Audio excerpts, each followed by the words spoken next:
Ce soir, ce sont les quarts de finale de Top Chef. Ils ne sont plus que 4. Alexis de la brigade de Glenviel, Victor en équipe avec Paul Perret, Aboubacar, coaché par Philippe Etchebest, et enfin Viviana de la brigade d'Hélène Darroze. Ils vont s'affronter au cours d'épreuves aussi techniques que créatives pour décrocher le fameux sésame, leur qualification pour la suite de la compétition. L'enjeu est colossal, car il n'y aura que 3 places. Alors, qui ira en demi-finale et qui sera éliminé au pied du podium?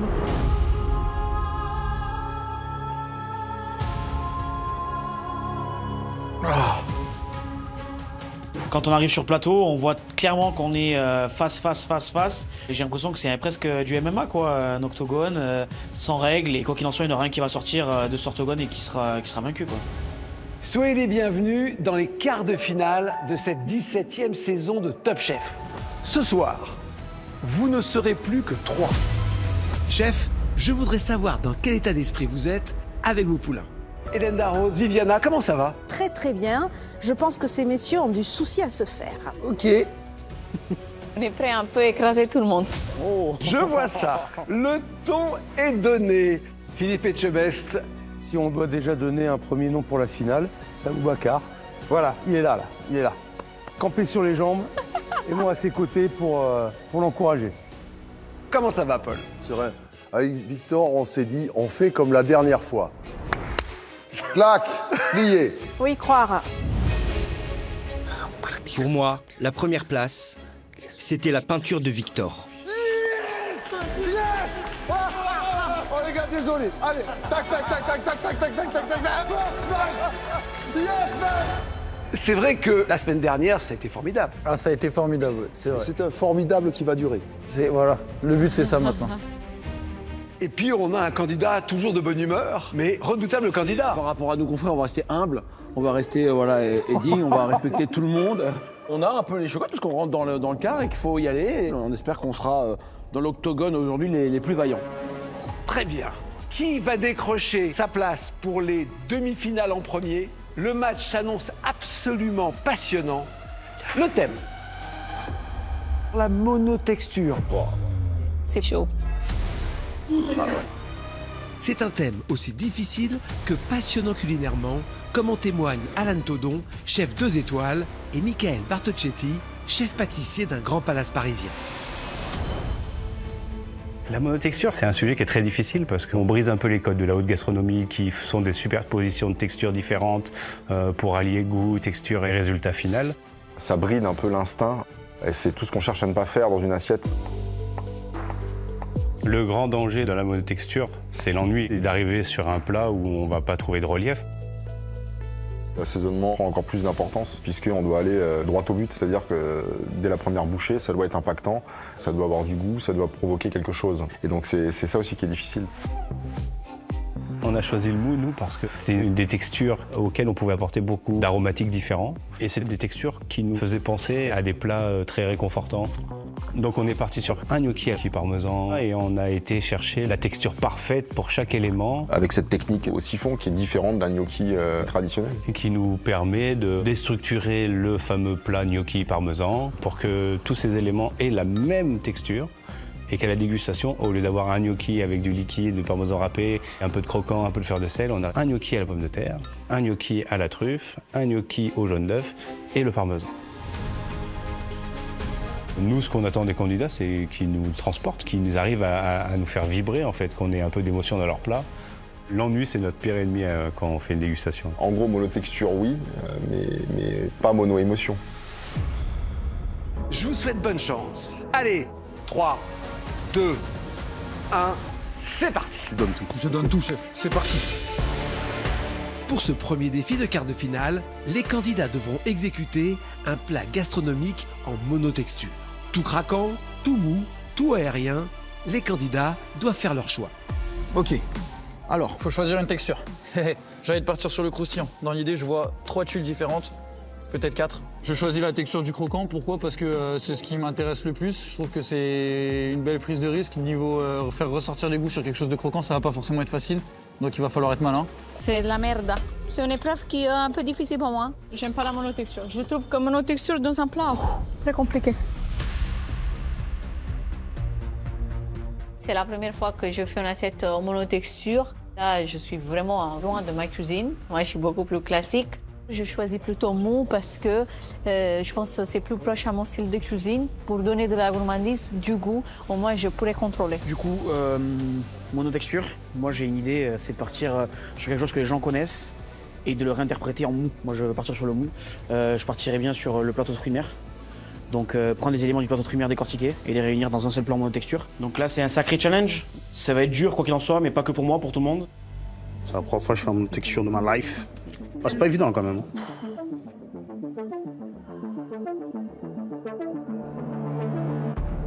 Croustillant, tarte citron, meringuée. Je vais partir sur un dessert craquant. Parce que je sais que personne va faire du sucré. Ça va faire la différence. Je le sens, je sais pas pourquoi, mais je pense que ça va faire la différence. On verra. Au cours de cette soirée exceptionnelle, allez, je suis bouillant les gars. 2 épreuves et 2 chances de se qualifier directement pour les demi-finales et ainsi prendre une place de favori dans le concours. Je veux être la favorite. Je suis venue que pour ça. Donc, vas-y les gars, moi je suis chaud. Motivé, motivé. On est tous motivés. Aujourd'hui, je veux être premier. Oui, je suis meilleur que vous les gars. On y va, à fond. Et à quart de finale d'exception, C'est chaud, c'est chaud, c'est chaud, c'est chaud, c'est chaud. dégustation inédite et impitoyable. Les candidats seront dégustés par 2 jurys distincts qui ne pourront pas se concerter. D'un côté, le chef pâtissier Michael Bartocchetti en duo avec le chef Alan Todon qui désigneront de concert leur plat préféré. Et de l'autre, Stéphanie Lequelec qui devra également voter pour son assiette favorite. Pour se qualifier en demi-finale, il faudra obtenir 2 voix, celles des 2 jurys. Avec une seule voix, pas de qualification directe. Il faudra alors retenter sa chance sur le défi suivant. L'objectif, c'est de se qualifier tout de suite, évidemment. Ouais, on a plus le temps de jouer, là. Victor fait partie des favoris de cette saison avec 6 victoires sur 12 défis. Sa force, une virtuosité technique impressionnante ainsi qu'une netteté impeccable dans les dressages. Mais également une grande capacité à écouter les conseils des chefs et à toujours s'adapter. Victor, il est assez humble, ce garçon. Il écoute assez facilement des conseils. C'est très agréable de travailler avec lui. Sa faiblesse, à l'inverse de sa personnalité bouillonnante, il peut parfois manquer un peu de créativité dans ses assiettes et faire preuve d'un trop grand classicisme. Cependant, au contact du chef Perret, il semble faire preuve de plus en plus d'inventivité. La magie va-t-elle fonctionner aujourd'hui sur ce défi ultra créatif? Sera-t-il le premier à se qualifier pour les demi-finales? J'aimerais bien que ça aille vite, quoi. Donc je préfère partir sur quelque chose qui me parle. Je vais faire un terre-et-mer. Allez. Ça va, Victor? Chef! Qu'est-ce que tu as choisi comme texture? Moi, j'ai choisi le croustillant. Ok. Ça met un peu plus de boulot, un peu plus d'engagement, je pense, dans la recette. Mais à mon avis, si ça marche, ça peut marcher très bien. D'accord, ouais, ben c'est plus difficile peut-être à maîtriser que le mou. Parce que le croustillant sans contrepoint, c'est difficile. Si on va dans le croustillant, on se limite considérablement parce qu'on va aller dans quelque chose crunch. Donc qu'est-ce qu'on a? On a du sec, on a du frit, on a des éléments comme ça qui vont s'empiler un peu les uns sur les autres, pas forcément se répondre parce qu'on n'aura pas la possibilité d'avoir ce liant. Le liant est toujours créé par une préparation humide, la sauce, un condiment ou quelque chose comme ça. C'est risqué, mais ça peut être très intéressant. C'est ton choix, donc on y va à fond. Donc on va partir sur croustillant en terre-et-mer. D'accord. Je vais faire 4 tuiles. Blanc d'œuf, farine classique pour avoir quelque chose de plus neutre possible au goût. D'accord. Mais du coup, le but, c'est de venir condimenter un peu à chaque fois ces tuiles. Bien sûr. J'aimerais bien faire une tuile dans l'idée d'un douka, donc un petit mélange d'épices du Moyen-Orient. On va avoir sésame, graines de coriandre, un peu de gingembre, un truc bien puissant. Ça va vraiment être le goût des épices. Il va y avoir une tuile à base de syntax. Okay. Ensuite, je vais faire charcuterie. Je suis parti sur chorizo. Et tu as dit un 4e également? Ensuite, on va avoir une tuile aux herbes avec une base de tapioca. D'accord. Pour avoir quelque chose qui se gonfle un peu. Avec ces 4 tuiles, l'idée c'est que ça travaille par palier sur le palais où vraiment ça apporte les saveurs une par une. Ça c'est intéressant, mais attention, c'est tuile sur tuile sur tuile. Dans le croustillant, t'es pas obligé de n'avoir que de la tuile, hein, d'accord? Tu regardes, okay. Je te laisse aller dans ton idée, de toute façon pour le moment t'es dans le sujet, hein, c'est pas un souci. Mais c'est vrai que là, ça se dirige un peu dans une assiette intéressante de chips. Voilà. T'as rien, t'as pas de contrepoint. Ok, D'accord, tu réfléchis à ça. ça marche. Ça va, je te fais confiance. Merci, chef. On y croit, chef. Ok, on va partir sur autre chose avec la Saint-Jacques. Texture croustillante, j'étais parti sur que des tuiles et... Après les conseils du chef, j'abandonne cette idée de tuile de Saint-Jacques. L'idée, c'est d'apporter plusieurs textures de croustillant dans le croustillant. Déjà, techniquement, avoir quelque chose de plutôt varié. Ça permettra que les chefs se rendent compte du boulot. Je vais essayer de la garder dans sa forme un peu. Juste trancher, fin, sécher au four. Tac. La Saint-Jacques, elle va avoir beaucoup plus de goût le travailler de cette façon. Et le chorizo, pareil, séché au four, coincé entre deux plaques. Et je les oublie un peu dans le four à 180 degrés jusqu'à ce que la texture soit bien croustillante. Maintenant, je vais faire ma tuile aux herbes avec une base de billes de tapioca. Dans mon tapioca cuit, j'ajoute quelques zestes de citron vert pour avoir un peu de fraîcheur et un peu de profondeur en bouche. Nickel. Ensuite, on va venir faire un jus d'herbe très puissant. Je mets épinards, coriandre, cerfeuil, ciboulette, que je viens mixer avec mon tapioca. Là, mon appareil pour ma tuile aux herbes, il est prêt. Donc je vais étaler finement. Il ne faut pas que ce soit trop épais déjà d'un point de vue stratégique pour qu'on arrive à cuisiner les éléments en temps et en heure. Plus ça va être épais, plus ça va prendre du temps à cuire. Je viens cuire ça au four, une vingtaine de minutes à 170 degrés. L'idée, c'est d'avoir quelque chose qui reste mou, mais qui est bien amalgamé. Je veux cet effet un peu gluant. Et quand ça aille en friteuse, ça pop bien.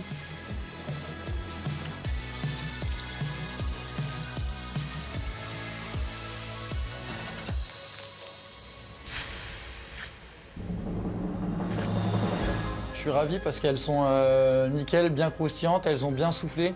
Donc tu as vraiment cette légèreté et ça fond immédiatement en bouche, donc c'est parfait. Les goûts des herbes sont bien, l'assaisonnement est correct. Mission accomplie pour cette tuile. Le petit croustillant chorizo. Waouh, ça croustille. Donc c'est une bonne nouvelle.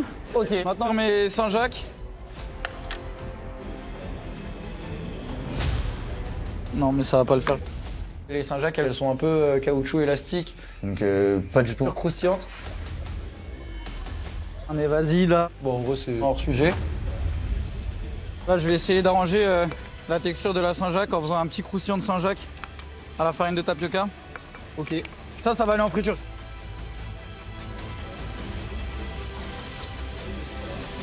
Ouais, petite idée, là, comme ça, la spontanéité, là. Et ça, là, aujourd'hui, la créativité, c'est complètement le thème de l'épreuve, donc j'y vais à fond, ouais. Super. C'est croustillant, tonton. Et en plus, on sent la puissance de la Saint-Jacques. Tout croustille du côté de Victor.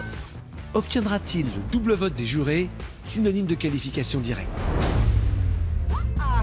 Dans cette arène, retrouvons Alexis, le cuisinier à l'humour aussi acéré que ses couteaux. Là, je mets le mode Machina de la Noche. Il totalise déjà 7 victoires sur 14 défis. Si Alexis survole le concours depuis le début, c'est parce que c'est un candidat extrêmement complet. Entre une maîtrise impeccable des goûts et une immense créativité, il a réalisé des assiettes savoureuses et surtout très gourmandes. Mais c'est à double tranchant, car trop de gourmandise tue parfois la finesse. Il n'a néanmoins jamais perdu son principal objectif de vue. L'objectif, c'est de gagner Top Chef. Sinon, je viens pas. Je reste chez moi dans le sud à Perpignan, à la plage, quoi. Si depuis, il a dissimulé ses intentions derrière une façade d'humour... Quand on rentre dans la boîte noire, il fait noir, quoi. Il fait vraiment, vraiment noir. Quand tu mets la tête dans le coussin, c'est pas aussi noir, quoi. Quand je mangeais ce plat, il y a un truc qui était très clair et net. Hein. Je m'en resservais 3 fois. Ça se voit aujourd'hui encore. Hein. Direction le barbecue. Allez, voilà le kebab. Il est fou. Quand je vois le chef Etchebest, beaucoup de pression au pont, j'ai même des gaz. Je suis pas fait exprès. Il rend fou, ce mec. Le Catalan compte sérieusement être le premier à rafler le double vote sur ce premier défi afin de s'assurer la place de favori du concours. Là, c'est l'octogone sans règle. Là, il n'y a plus de règle. Là. Maintenant, la règle, c'est qu'il faut en découdre. Quoi. Là, si je veux pas me faire dépasser par la Ferrari, la moustache et le taekwondoïste, il faut que je sois à 100% et je donnerai le meilleur de moi. Mais quoi qu'il en soit, je lâcherai pas une seule seconde. Pour mon plan monotexture, je pars sur la texture molle. Je pars sur un plateau de fruits de mer revisité. Le plateau de fruits de mer, c'est les produits que j'affectionne. Un fruit de mer, déjà, c'est un peu mou. Donc, dans l'idée, c'est de reproduire un peu ça dans l'assiette, quoi. Alors, ça, chef, comment ça va? Ça va très bien, chef. Bon, T'es chaud? Ouais, très chaud. Alors dis-moi. Je pars sur le mou, moi. Tu pars sur le mou? Comme moi. Mou, pareil. Pareil, mou. On représente le mou. C'est bien. Je pars sur le plateau de fruits de mer en mou. Ok. Donc prendre les éléments du plateau de fruits de mer décortiqués et les réunir superposés dans un seul plan monotexture. Ouais. Donc l'idée ça va être d'abord les coquilles. Je remets chaque élément dans sa coquille et farci avec les condiments. Basta. C'est génial. Franchement c'est cool je pense. Je pense que c'est cool franchement. Chef, je vais faire une maïzena à Saint-Jacques. À côté du coup, je suis en train de faire une crème réduite en échalote. Ok. Pour rappeler le côté échalote qu'on mange avec les huîtres et le plateau de fruits de mer. T'aurais dû les faire revenir un peu. Je vais le mettre peut-être un peu à la fin, je vais pour l'assaisonner pour pas que se perde le côté frais du vin blanc. Vas-y. Et dessus, je vais faire du coup une mayonnaise à l'huître. Ok. Ensuite, donc, je vais faire une béchamel de moule et c'est terminé. Moi je vois bien ton truc là. Une petite bouchée dans chaque truc, tout se répond. Oui. Ok. Par contre, il va falloir que tu sois pas trop. Il va falloir que tu sois pas trop quand même écœurant. Ça peut vite être écœurant ça le crémeux. Ouais bien sûr. Attention que ce soit pas un plat qui soit non plus gras. Là il faut que tu aies un kick. Très bien. Voilà, faut équilibrer de l'acidité, un côté fraîcheur herbacée. Allez vas-y. Je pense que t'as tout est bien. Oui chef. Fais-moi ça bien, hein. Fais-moi ça bien. Allez chef. Je l'adore. Le chef Glendiel, je trouve qu'il agit un peu comme un mentor. Derrière moi, à me pousser, il me galvanise et il me pousse à pousser encore mon concept toujours plus loin. Et ça me fait extrêmement plaisir parce que je pense que ça veut dire qu'il croit en moi et ça me pousse à avoir encore plus de combativité. Et donc, j'ai envie que le bébé pitbull devienne un gros pitbull et qu'il lâche pas le steak, quoi. Saint-Jacques, huître, crème réduite. Ok. Je le vois, je vais faire un voile d'eau d'huître citronnée sur la mayonnaise Saint-Jacques. Et en plus de ça, peut-être de la nette. Sur ma béchamel de moule, la nette, ça fait marin un peu en plus. Pour compléter sa bouchée Saint-Jacques, Alexis va surmonter sa mayonnaise d'un voile d'eau d'huître. Pour cela, il fait bouillir les huîtres dans l'eau. Une fois l'eau bien chargée en iode et filtrée, il ajoute du jus de citron. C'est stylé de ouf. Ça apporte le kick. Je viens la cuire avec de l'agar-agar pour faire une gelée très fine. Voilà. Ça, c'est la petite technique pour enlever les bulles. Quand on coule une gelée, je mets un petit coup au froid 10-15 minutes pour les durcir, pour pouvoir tailler correctement. Mon petit voile de gel à l'eau d'huître et citronné. Voilà. Ça me plaît, ça va être apporter un côté iodé à cette Saint-Jacques qui est déjà un peu douce de base et lui apporter un petit kick. Là, la Saint-Jacques, ma mayonnaise Saint-Jacques. Je les taille, là je vais les faire revenir dans un peu d'huile. Et le but c'est de les griller, de les marquer en goût. Ensuite je la déglace au vin blanc pour décoller tous les sucres et les récupérer. Et je mixe avec des jaunes d'œufs, une pointe de vinaigre et je la monte à l'huile tout simplement. Là, le but c'est d'avoir des assaisonnements francs, des trucs bons quoi, des trucs qui ressemblent à Alexis, qui fracassent. Une mayonnaise de Saint-Jacques, je trouve que c'est une bonne idée. Attention, qu'on arrive à retrouver la Saint-Jacques dans une mayonnaise, il faut peut-être un peu l'alléger parce que sinon on va perdre, c'est sûr, la Saint-Jacques qui elle est très douce, légèrement sucrée. Attention, toujours, la cuisine de toute façon c'est une histoire d'équilibre.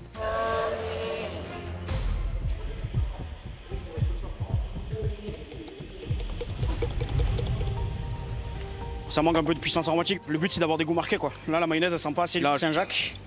Voilà l'idée, tac tu vois, hop. Petit Saint-Jacques rincé, en deux spies, pam.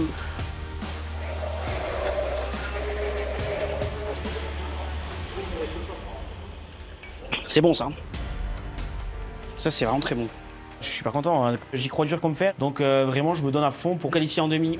C'est comique je trouve de servir des coquillages en plateau de fruits de mer mais tout mou. C'est culotté. On pourra pas me l'enlever, c'est conceptuel. Allez, on y va, hein. Ah oui, chef. C'est pour nous, c'est ici que ça gagne aujourd'hui.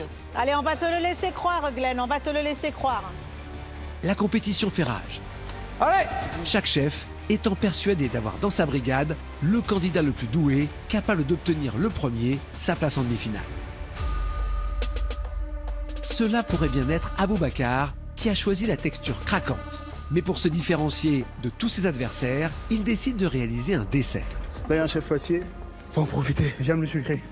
Ouais, je vais faire honneur à chef Bartocchetti. J'aime beaucoup ses pâtisseries. Pour moi, il a le meilleur petit-time de Paris. De faire goûter ma création au chef Bartocchetti, pour moi, c'est un honneur carrément.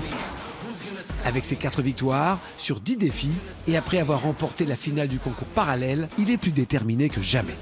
Aboubacar, c'est le couteau suisse. Ce chef à domicile a l'habitude de s'adapter à toutes les demandes et fait preuve d'un sang-froid inébranlable. Abou, j'ai l'impression qu'il n'y a rien qui peut le déranger, qui peut le faire sortir de ses gonds, quoi. Enfin, c'est impressionnant à voir. Moi, je sais pas comment il fait pour garder son calme comme ça, alors vraiment. Aussi à l'aise en salé qu'en sucré, il a bien compris quelle était sa force dans le concours, la polyvalence. Mais le Phénix doit faire attention, car il peut parfois oublier le thème imposé et flirter avec le hors-sujet. Ça va vous? Ça va vous, chef? Alors, bon, quart de finale. Oui. Objectif demi, bien évidemment. Oui. Mais comme tout le monde ici, donc il faut être au-dessus du lot. Mais vraiment, il faut créer un vrai écart pour pas qu'il y ait d'hésitation entre les deux jurys, quoi. Oui, exactement. Tu vois? Oui. Il faut que ce soit clair. Il n'y a pas photo, c'est lui le meilleur. Point barre, terminé. Ok? C'est pas évident, mais on va essayer de faire quelque chose de pas mal. Alors, dis-moi sur quoi tu es parti. Moi, je pars sur le craquant. La tarte de citron meringuée. Ouais. Déstructurée. Très bien. Avec en fond de pâte, il y aura cette pâte à filo caramélisée à base de miel et de la vanille. Ensuite, il y aura cette tuile au citron. Une tuile de citron? Oui. Ok, craquante. Ensuite, par-dessus, il y aura cette tuile de meringue. D'accord, ouais. J'ai compris ce que tu veux faire en fait. Tu veux faire à travers des feuilles un peu croustillantes pour constituer une tarte au citron, c'est ça? C'est bien ça. Moi, je trouve que c'est une très bonne idée. Mais c'est vrai que la pâte philo, c'est la facilité. Ouais, ok. c'est vrai, c'est vrai. Est-ce que tu peux pas te challenger un peu plus? Tu vois? Oui, chef. Et surtout, il faut que tu pousses bien les marqueurs, du citron notamment. Il faut vraiment qu'on le Surtout sente. du citron. Lâche-toi, il faut que ce soit moderne, il faut que ce soit rock'n'roll, il faut que ce soit putain, tu vois? C'est un jeu ludique, on goûte tiens, un petit biscuit, on goûte le citron, on goûte le machin. À la fin, on rassemble tout. Ah putain, ouais, génial. Les mecs, il faut qu'ils fassent waouh. D'accord. Putain, wow, c'est quoi ça, quoi? C'est quoi? Ok? Oui, chef. C'est la demi-finale qu'on joue là, hein, ok? Oui. Il faut être au-dessus du lot. Allez, à bout, hein. Je compte sur toi. Oui, chef. On y va. Chef, je sais pas, c'est les déterres de fou, j'aime trop. Il veut que je gagne, les déterres. Ça me plaît cette idée de tarte au citron, ramenée en croustillant. Alors c'est facile pour la pâte, c'est facile pour la meringue, c'est plus compliqué pour le crémeux au citron. En fait, c'est là où ça peut jouer et le pari, il est là. En fait, c'est de réussir à travers 3 strates croustillantes de refaire vivre une vraie tarte au citron. C'est un pari osé, mais s'il arrive à bien exécuter tout ça, ça peut passer facilement. Le chef m'a dit que la pâte à filo, à bout, voilà quoi. Un peu trop simple, mon garçon. Il a raison. Moi, je suis pas comme ça en plus, ça me ressemble pas. Il faut que je challenger. À la place, pour mon fond de tarte, je vais faire une tuile classique. Je la passe de blanc d'œuf, miel, farine, beurre fondu, une gousse de vanille. Je coule sur plaque au four, 160 degrés pendant 10 minutes. Je me sens chaud là, je suis motivé. J'ai fait un bête de truc. Boum, je passe à ma tuile au citron. C'est tout simplement jus de citron, un peu de fécule, pomme de terre. La tuile citron, quand même, c'est une des pièces maîtresses. Hein. C'est ma tuile de citron qui va déterminer si mon dessert est une tarte au citron ou non. Si on va sortir le citron ou non. Pour pousser marqueur, il faut vraiment qu'on se dise, il y a du citron. Là, il n'y a pas le choix. Il faut à bout. Come on, guys. Au taekwondo, on lâche pas le morceau. Tant que t'es pas sorti de la compète, tu lâches pas. C'est un peu ce mental d'acier qu'il faut avoir. Hein. Go, come on. Et je mets de la fécule. Je coule sur plaque. La difficulté est la cuisson des différentes tuiles. Forcément, j'ai qu'un four. La meringue cuit en basse température. Et ma tuile de vanille. Et la tuile citron cuit à une température au-dessus. C'est que forcément, avec un four, faire 3 cuissons différentes. En plus, il faut retrouver le craquant sur toutes les tuiles. C'est chaud. Ça sent le plein brûlé. C'est pas chez moi? Non, c'est pas chez moi. La plaque! Ah, c'est moi qui est en train de cramer là.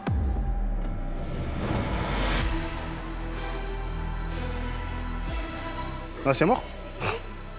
C'est ma tuile au citron. Le pauvre, c'est vraiment pas marrant quoi. Bah, poubelle, hein. Du coup, cramer et plus comestible. Énorme coup dur pour le Phénix. Trouvera-t-il une solution pour que les tuiles au citron renaissent de leurs cendres? Ce défi semble mettre à mal nos candidats. Et Viviana, pas vraiment à l'aise avec les concepts, ne fait pas exception. C'est comme dans un ring de boxe. Les adversaires, il faudrait les mettre KO. Mais voilà, c'est pas évident. En fait, ça se voit qu'on est au quart de finale, quoi. Les épreuves, ça monte toujours au niveau. Mais moi, je vais continuer à me battre, ça c'est sûr. Je vais rien laisser. C'est hors de question. Viviana, c'est notre flamboyante italienne, au caractère aussi marqué que ses plats. Dernière du classement avec 3 victoires sur 12 défis, mais 5 remarquables deuxième places. C'est une force qu'il ne faut pas sous-estimer. Elle a pour elle une cuisine de cœur, puissante et réconfortante. Sa force, c'est le goût, qu'elle maîtrise parfaitement. Mais la mauvaise gestion du stress l'empêche parfois d'exécuter comme elle le souhaiterait ses recettes. Saura-t-elle garder son sang-froid sur ce défi aux antipodes de sa cuisine? Une chose est sûre, cette candidate ambitieuse vise le haut du podium et compte bien se qualifier la première. Ciao chef, ça va? Ça va? Alors, la texture que tu as choisie, c'est mou. Le mou. Oui. Je vais faire plusieurs plein de crèmes avec différentes consistances, purée, gel et avec un goût différent. D'accord, ok. Je vais faire 2 sauces tomates. Alors, j'ai ma sauce tomate jaune, cuite, bien réduite, comme ça je vais donner une consistance assez compacte. Et une sauce de tomate rouge crue. Donc 2 sortes de tomates. Oui, tout à fait. D'accord. Je vais faire une crème d'estragon. Avec la tomate, je pense que ça marie très bien. Ouais. Je vais faire une crème de poisson fumé pour donner vraiment ce côté un peu fumé à mon plat. Je vais faire un gel agro-douce de framboise, donc eau, vinaigre et sucre, qui va ramener l'acidité. D'accord. Donc il va y avoir plein de points qu'on va aller comme ça mélanger, manger. Tout à fait. Voilà. Tout à fait. Ça va? Ça vous perturbe? Sans la chef douter et je veux comprendre de quoi elle doute. Il manque peut-être un peu de gourmandise, oui, je mais pense il manque aussi une histoire dans ton plat. Tu as les goûts, maintenant tu m'amènes l'émotion, d'accord? Il faut que tu les touches au cœur. Sa recette au niveau du goût, elle fonctionne, mais il manque un peu de gourmandise, il manque encore un peu de parfum. Elle pourrait aller encore un peu plus loin. Il faut que ça pepse, quoi. Il faut que, voilà, il faut que waouh, tu vois? Donc cette émotion, tu peux la mener comment d'après toi?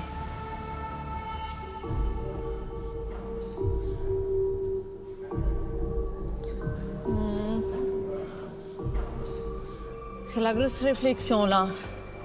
Je suis un peu perdue. Je peux faire une crème de pain grillé à la bruschetta rénovée quoi. Ça, c'est une bonne idée. Là, je me dis, en fait, à chaque fois qu'on a une sauce dans le plat, on la sauce avec le pain. Donc, il n'y a rien de plus gourmand que le pain. En façon tout mou. C'est pas mal, hein? Oui, oui. Il faut se qualifier maintenant, hein. Tu vas chercher la place, hein? J'espère, hein. Ils sont tous au même niveau que toi, donc tu t'accroches et on y va, d'accord? Oui, chef. Je compte sur toi. Je fais tout. À tout à l'heure. À tout à l'heure.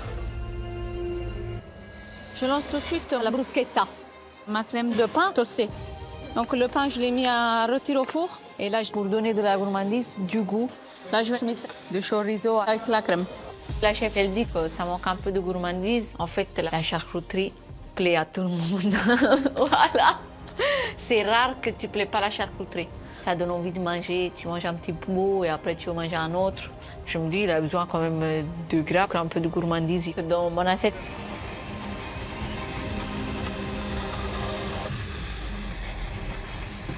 Ça marche pas. C'est de la merde. Je vois que ça marche pas du tout. J'ai pas une crème lisse comme il faut. C'est plutôt de la flotte qui descend.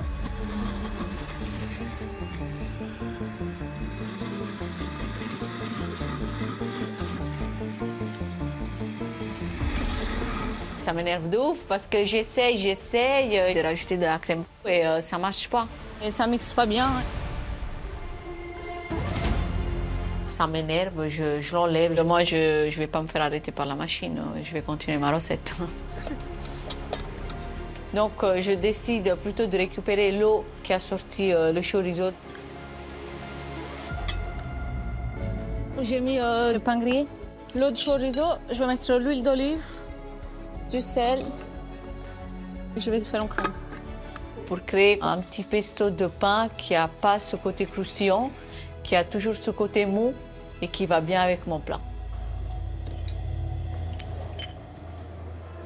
J'aime bien. C'est magnifique. Hein. Ça me plaît. Ça va ramener de la gourmandise et du goût. Depuis que je suis rentrée dans ce marathon des phases finales, je me sens comme si je suis en face des lions et c'est qui va arracher la tête à l'autre, quoi. Donc, très agressif. Allez, attention, pour vous qualifier, il faudra séduire non pas un jury, mais 2 jurys. Y'a pas le time. Je vais refaire de la tuile citron. Décide de faire une tuile, mais à la poêle. Je cure du riz. Et je vais mixer avec du jus de citron. Étalé sur poêle et ça fait une tuile. Bah oui, ça marche, ça attend, voyons quand même. Tuile de malade, en peu de temps, la tour de contrôle, tout est sous contrôle. Je m'apitoie jamais sur mon sort. Je sors, je rentre, je sors, je rentre. Comme chef chez moi. Et après, j'ajoute une petite zeste de citron. Faut que quand les chefs vont déguster mon dessert, tarte au citron. C'est vraiment magnifique. Nous, aujourd'hui, on va faire craquer les chefs. Il va vous faire un abou-braquage. Dernière minute de l'épreuve. Ça va être chaud, papa. Oui. On y va. Cette assiette, je veux qu'elle m'amène en demi. Il faut qu'elle m'amène en demi. Elle doit m'amener en demi. Allez, on y va, Alexis. Allez, vas-y. Hein. Ah, chef! Allez. Là, l'idée, c'est de mettre un joli point. Ma mayonnaise à la Saint-Jacques. Et je viens déposer mon petit voile de gel à l'eau d'huile et citronnée. Une autre texture de mou. Allez, on y va là. Allez. C'est chaud, putain. Au lieu de déposer mes tuiles comme ça, c'est vraiment de chercher le spectacle. Rock and roll. C'est bien ça, c'est bien. Rock and roll. Elle est là la victoire. Il faut que ça donne envie de manger parce que quelque chose de mou, c'est pas évident. 4. T'en as mis assez, hein. 3. Allez à bout. 2. Allez. 1. Allez. Top, c'est terminé. Bravo. T'as fait un bon travail. Okay, Merci, chef. Merci. C'est pas mal, c'est pas mal, c'est pas mal ça. J'espère vraiment que ça passe. Ça va passer. Ça va passer. Allez, dégustation. Place maintenant à la dégustation, peut-être la plus difficile de cette saison pour les candidats. Michael Bartocchetti et Alan Todon qui dégustent d'un côté et Stéphanie Lequelec de l'autre. Pour se qualifier, il faudra obtenir la première place auprès du double jury. C'est horrible. Ça pourrait monter la pression, ça. Ah, c'est bon, elle est là, la pression. Est-ce qu'elle peut monter plus? À part te faire déborder. Vas-y, s'il te plaît, une belle déguste. Allez. On commence avec l'assiette gastronomique en monotexture de Viviana qui a choisi de travailler le mou. Alors, souvenir d'été.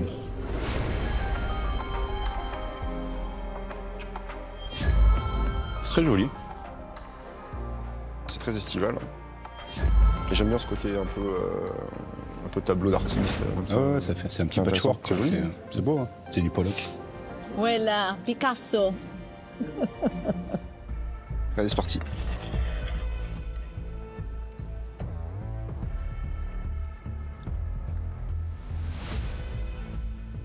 Voilà, là, on est sur une texture molle. On a un beau sucré, on a un côté pain, on a un peu d'umami, c'est bien. Un peu tomaté, ouais. Fait du bien, un peu vinaigré comme ça. C'est très sympa. Hein. T'as l'acidité de la framboise un peu cuite comme ça. Ouais. Moi, je trouve que c'est bien fait. Hein. Ça donne un peu du relief. C'est du crémeux, mais il est bien maîtrisé. Hein. Ouais. Il retombe pas. On y retourne quand même. Ouais. Tu vois, mais j'y retourne quand même. Vraiment, parce qu'à chaque fois, j'ai une saveur différente qui se mélange à l'autre. Ouais, ça dépend. Et en fait, par où t'as une belle évolution dans la dégustation. Tu commences par le vert, ou par le blanc, ou par l'orange. T'as plus la même dégustation, donc c'est assez intéressant. Chaque chose est bien équilibrée et c'est harmonieux ensemble, malgré la complexité de toutes les saveurs que tu peux avoir dans l'assiette. Et c'est pas évident comme exercice. Hein. C'est malin en tout cas. C'est malin. Allez, pas mal, hein, pas mal. Pas mal. Non, on est bon. Je suis stressée, chef. Mais on est tous stressés, hein. Eux aussi sont stressés, hein. Tu vas voir. Stéphanie Lequelec a elle aussi dégusté l'assiette de Viviana. Mais vous découvrirez plus tard, comme les candidats, ses appréciations. Allez, on change complètement de texture avec l'assiette de Victor, le croustillant. Alors bien sûr, il faut que la promesse soit tenue, il faut que les goûts soient là. Et bien sûr, il faut plaire au double jury. Terre et mer croustillant. Sympa. Un croustillant, on est dedans. Là. C'est très moderne, ça a un visuel un peu de sous-bois avec des feuilles mortes qui se seraient enlacées comme ça. C'est très sympathique. En plus, on s'attend à avoir des croustillants avec des goûts complètement différents. C'est joli, ça marche aussi, j'ai une espèce de... C'est brut après. Hein. Ouais. Visuellement, c'est pas structuré, donc moi j'aime bien. Maintenant, il faut voir comment on a réussi à harmoniser toutes ces textures très croustillantes, etc. Tu peux manger avec les doigts, non? Je pense que là, on va y aller avec les doigts, ouais.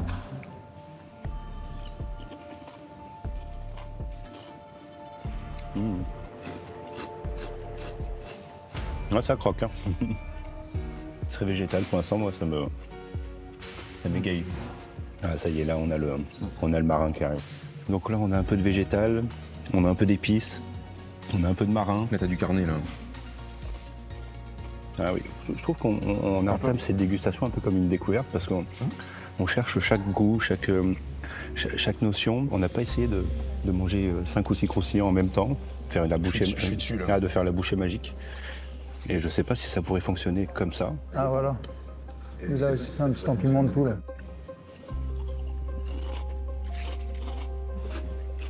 Je trouve que c'est un peu compliqué de manger tous les éléments en même temps pour vraiment comprendre où est-ce qu'il a voulu aller en fait. Je trouve plus intéressant de les manger l'un après l'autre et les manger tous en même temps. Exactement. Après, je trouve que sur le sujet, déjà, prendre la texture croustillante, c'est respect quoi. Il aurait pu aller sur des variantes un peu plus faciles. Donc là, vraiment, il a relevé le défi tête haute. C'est pas mal. T'es content? Ouais, plutôt, je suis content de le déguster aussi. C'est plutôt bien. Bravo. T'as bien joué. T'es allé au bout de ton idée. Franchement, je suis content. Ok, je suis merci, content. chef. Tu peux être content de ça. Place maintenant à la monotexture d'Alexis, un plateau de fruits de mer mou. On va prier les dieux du plateau de fruits de mer. Alors, plateau de fruits de mer à lécher.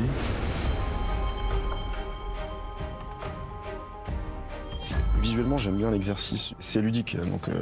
Tu rentres dans la dégustation beaucoup plus facilement.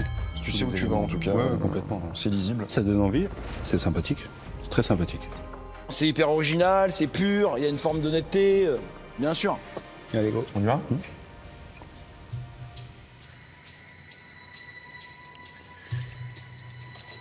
C'est très sympa.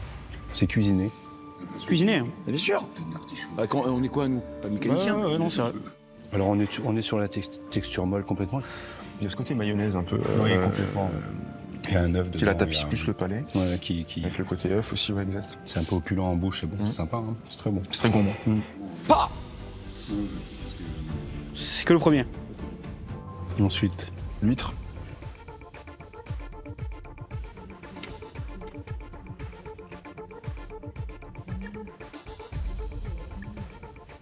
C'est marrant, ça. Très sympa. T'as le côté très coque, moule. Bah t'as le côté marin, mais t'as le côté végétal qui apparaît derrière. Et c'est très sympathique. Moule, on y va. C'est parti.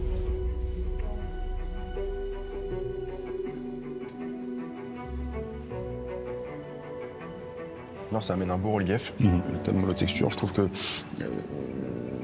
c'est réussi. Ouais, complètement. Tu vois. Réussi. Bon, bah. Je suis dans mon thème. C'est pas mal, non? Bon, c'est pas mal. Pas mal. Petit bémol, c'est peut-être la taille. Si c'est une entrée, peut-être que ça manque un peu d'épaisseur. Il aurait pu mettre plusieurs d'autres petits coquillages avec. Pas très généreux. La bonne générosité, c'est la justesse. Il n'y a que les radins qui disent ça. Hein. Bah, papa.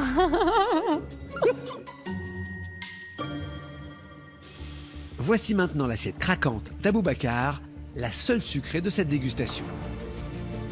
Allez, voyons, écoutons. Je crois que là, on est sur un dessert. Ah bah voilà, Michael. Tarte au citron meringuée craquante.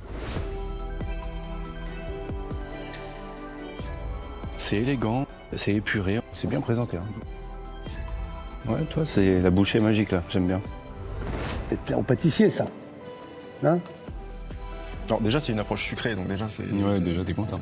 Hein. Moi, ça me va. C'est très beau, hein. Très, très beau. En tout cas, c'est lisible. Je pense qu'on sera sur une tarte citron craquante. Après, pour voir ce que ça donne. Tarte au citron meringuée craquante, tu prends des risques parce qu'on est tellement des puristes de la tarte au citron traditionnelle. C'est un classique. Donc, si t'as pas mis quelque chose à l'intérieur qui te kick un peu, là, tu peux être surpris, quoi. C'est clair, c'est qu'il est tout double. Hein. C'est pour ça qu'il faut vraiment que, bam, quand il la mange, il ait vraiment la tarte au citron en bouche, quoi. Allez, on y va. Faut que tu le sers. Allez, faut taper dedans, faut craquer les mecs. Comme un sandwich, ça dit. Comme un sandwich, exactement.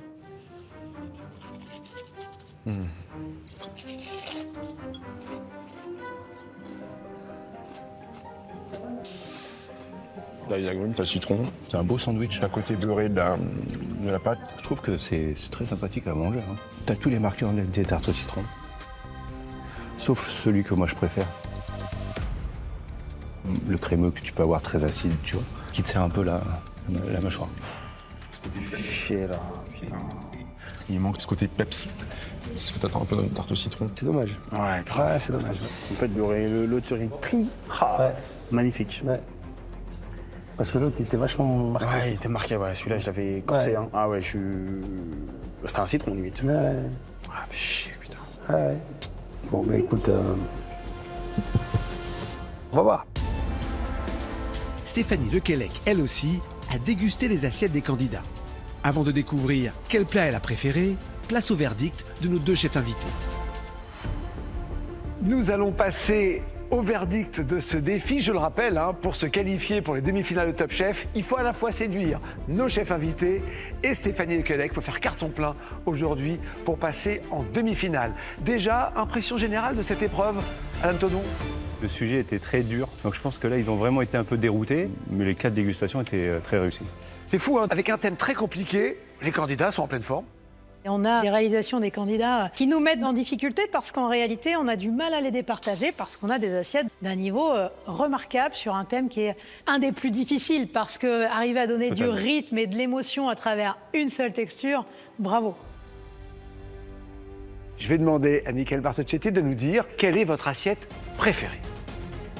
Alors l'assiette que nous avons sélectionnée, et je pense, elle a une unanimité avec Alan, on peut même parler, je pense, de coup de cœur, c'est l'assiette souvenir d'été.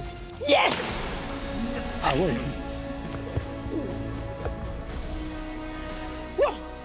Coup de cœur, hein? C'est beau, hein? Merci. Premier coup de cœur pour moi. Il n'y en a pas eu énormément cette saison et là je me dis waouh, merci, c'est vraiment gentil. C'est la première fois que je fais une assiette monotexture. C'est la première fois de ma vie, j'ai jamais fait ça avant et je me dis quand même je suis fière de moi du travail que j'ai sorti. Coup de cœur, vous avez adoré. Totalement. Ouais. Totalement, c'était une vraie aventure. Ce qui était aussi remarquable sur cette assiette, c'est qu'on avait une vraie évolution dans la dégustation qui était hyper intéressante, où chaque cuillère n'était pas la même. Je crois que j'ai même été d'ailleurs au bout de l'assiette. Oui, tu l'as fini. Ce qui était aussi remarquable sur cette assiette, c'est qu'on avait une vraie évolution dans la dégustation, c'est-à-dire... Vous le savez, Viviana, eh bien, il faut faire carton plein. Et il faut aussi que Stéphanie Lequelec ait choisi votre assiette. Allez. Stéphanie Lequelec, alors vous, est-ce que vous avez choisi cette assiette ou est-ce que vous avez choisi une autre assiette? Alors, j'ai eu beaucoup de mal à départager deux candidats. Découvrons ensemble les deux assiettes préférées de la chef Lequelec. Pour commencer, celle de Viviana, qui a donc une sérieuse chance de se qualifier pour les demi-finales. Ce très joli patchwork mou. Allez.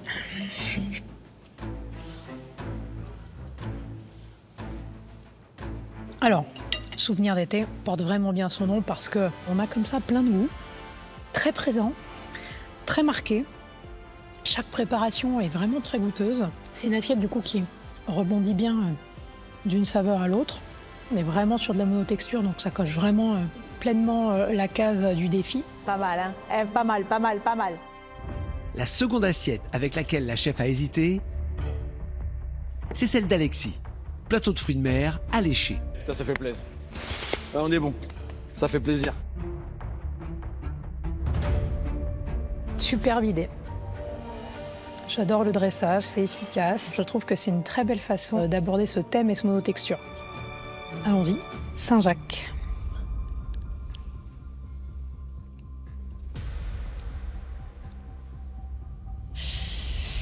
C'est très malin, c'est très bon. La Saint-Jacques, elle est très réussie. On a presque la sensation d'avoir la lame de carpaccio de Saint-Jacques. C'est hyper bien joué. L'huître, je trouvais ça très bien aussi. On a cette espèce de gel d'huître qui est très délicat, qui est très intense, qui est vraiment balancé avec un peu d'échalote, mais l'équilibre est vraiment très bien. C'est quand même une très belle réalisation. Entre ces deux assiettes, pour laquelle la chef a-t-elle voté?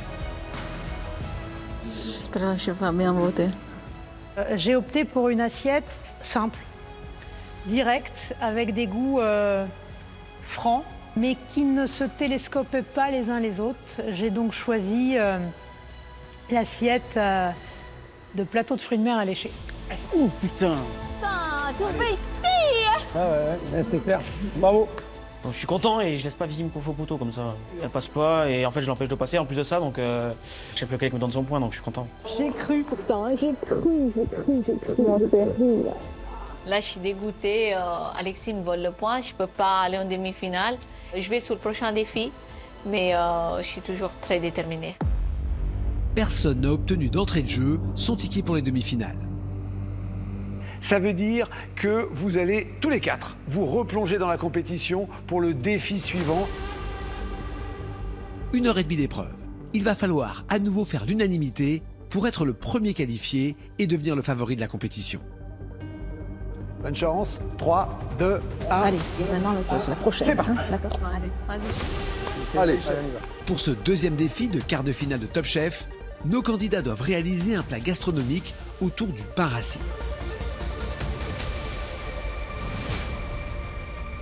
Très motivé, c'est un joli thème, le pain rassis. J'ai plein d'idées qui me viennent dans l'esprit. Le fait de sublimer quelque chose qui est d'habitude gaspillé, ça me parle beaucoup. Moi, j'adore le pain perdu. J'aimerais bien faire un gros cube de pain dans l'assiette, d'avoir des condiments et des sauces sur le côté, à disposer par les chefs.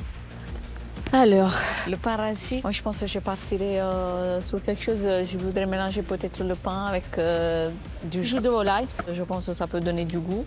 Donc je vais faire une espèce de steak de pain, imbibé avec un jus de poulet. Pain rassis. J'aimerais bien faire un truc dans l'esprit d'une soupe de poisson avec ses croûtons de pain et tout. Sur un truc marin iodé avec le pain, ça va faire un joli contraste. Pour subir mon pain rassis, je vais partir sur un pudding avec des œufs, du sucre, de la vanille et une ganache. Cassez-vous! Comme pour le premier défi, les candidats devront convaincre un double jury qui ne pourra aucunement se concerter. D'un côté, Stéphanie Lequelec, qui dégustera seule. De l'autre, Dimitri Droineau, chef 3 étoiles, et Marcel Ravin, chef doublement étoilé. Tous deux sensibles à une cuisine anti-gaspillage, notamment avec l'usage du pain rassis, qu'ils travaillent en enchoyade des pains toastés frottés à l'ail et en beignets pisala, tomates et anchois. Moi, je me suis toujours en fait interrogé à savoir comment je peux transformer ce pain rassis et lui redonner de la noblesse. Le vrai risque du pain rassis dans cette recette, ça va être de le mettre en second plan. C'est-à-dire de le mettre en tant que support de quelque chose, d'une sauce ou d'un truc. Le piège, il est là. Et après, on peut pas non plus tomber dans la recette bourrative. Le positionnement du pain, il est hyper important, quoi. On préfère l'avoir frais, le pain, mais on peut pas forcément tout travailler avec du pain frais. Du pain rassis peut nous donner une autre palette de goût. Qui crée cette émotion, qui donne du plaisir, et ça fait quelque chose de magique. On peut faire de très belles choses avec ces produits qui peuvent des fois être considérés comme seconde zone. C'est notre métier en fait au final, c'est embellir les produits. Moi j'attends des candidats une vraie recherche, une vraie réflexion et un vrai engagement pour créer l'envie et l'émotion. Surtout ressortir le goût du pain, quoi. Peu importe sur le support, salé, sucré, il faut que ça soit lui en premier. Donc après ça va être aux autres produits de le sublimer. On va pas en rater. Une miette. Chaud, chaud, chaud, chaud. Ah, Alexis là. Allô, t'es sur mon chemin. Tous les candidats veulent être le premier qualifié et devenir le favori de la compétition. Ce qui ne va pas manquer de créer une très forte tension durant l'épreuve. J'ai pas assaisonné encore. Je vais en mettre très peu. Là, pour moi, c'est juste une agression, il n'y a aucune douceur dans tout ça. Waouh, waouh, waouh. Je vois toujours pas le pain. C'est une assiette sur le pain. D'accord? Le hors-sujet, c'est la pire situation possible. Là, chef Etchebest, il met la pression, là. Là, je vais encore rebondir. Toujours. Putain, je sais pas.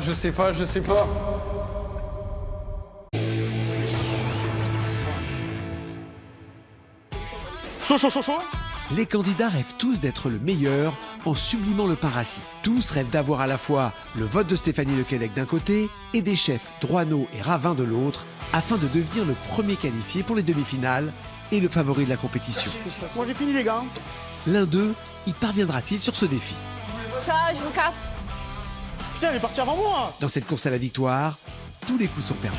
Ah, chaud.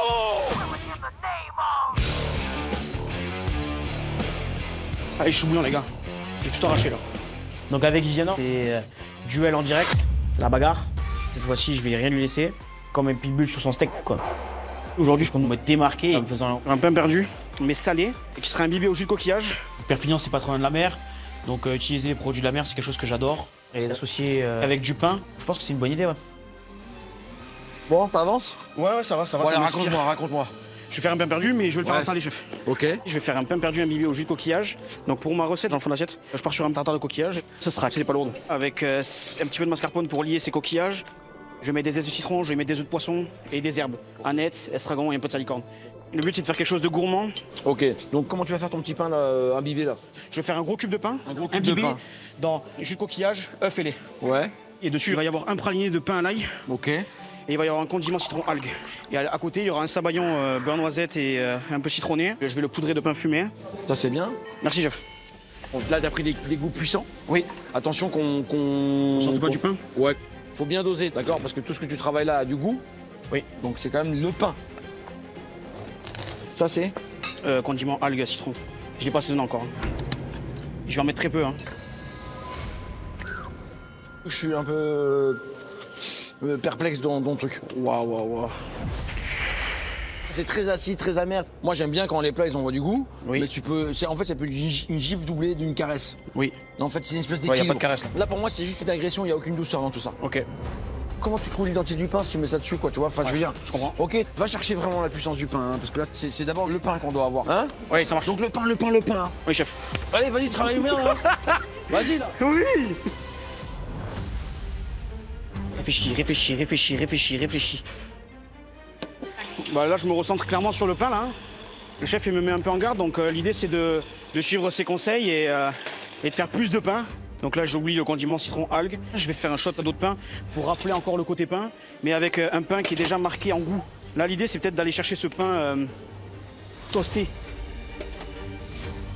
L'eau de pain, c'est intéressant parce que l'eau, ça capte les goûts. C'est immédiat aussi. C'est-à-dire que ça se diffuse très vite dans une bouche, donc je trouve que c'est une bonne idée. Bah, les anciens, quand c'était la guerre, là, moi, ma grand-mère m'en avait parlé. Elle avait vécu la Seconde Guerre mondiale. Elle m'a raconté qu'elle mangeait du pain et de l'eau, quoi. Donc. C'est pas Freddy? Mamie Freddy, ouais. Donc finalement, le pain et l'eau, est-ce que ce serait pas un bon mélange? On va voir ce que ça donne ce shot d'eau de pain. Un peu de fleur de sel pour assaisonner, toujours important. C'est bon ça. C'est le goût de pain. Je vais faire le pain perdu, imbibé au jus de coquillage. Donc là, première étape, on va commencer par la cuisson des coquillages. Tac tac, on se démarre une garniture aromatique, donc échalote, fenouil, citron, aneth et un peu de salicorne. Et là du coup ma garniture elle est cuite, je vais mettre les palourdes. Et après je vais déglacer au vermouth. Ça sent bon en tout cas. Et je vais venir rajouter mon lait d'imbibage œuf et lait.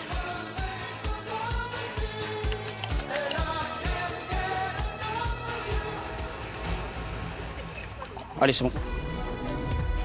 Donc là, j'ai pris un pain de campagne. Là, c'est ma pièce maîtresse. Ce que je fais bien imbiber.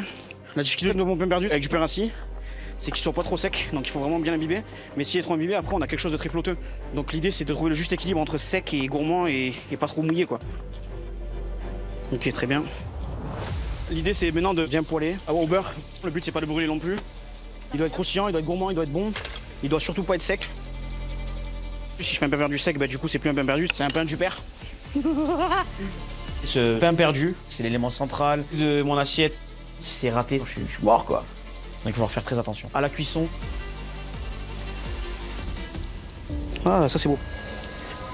Ça, c'est gourmand, ça. Bah, je suis vraiment content de ce qui sort, donc clairement.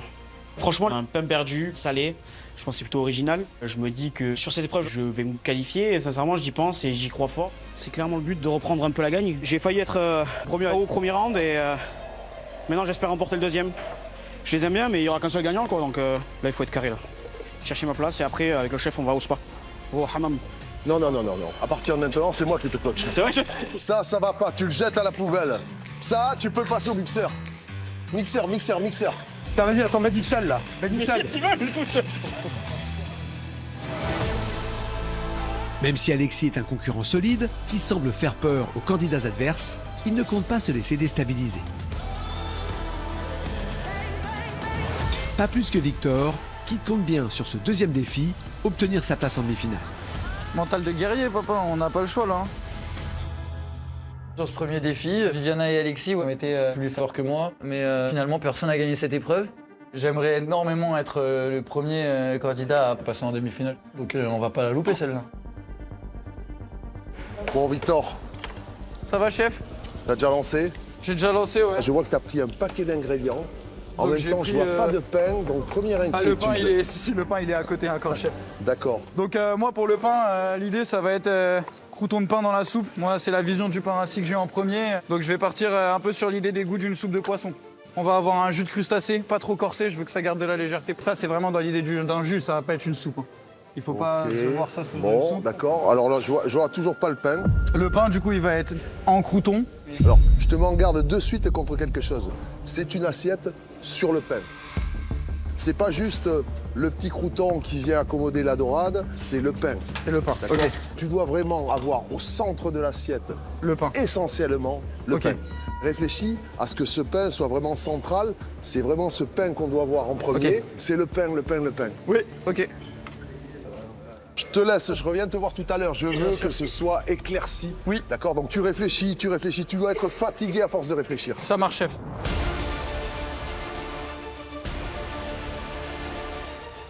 Le hors-sujet, c'est la pire situation possible parce que je suis en train de rater mon épreuve.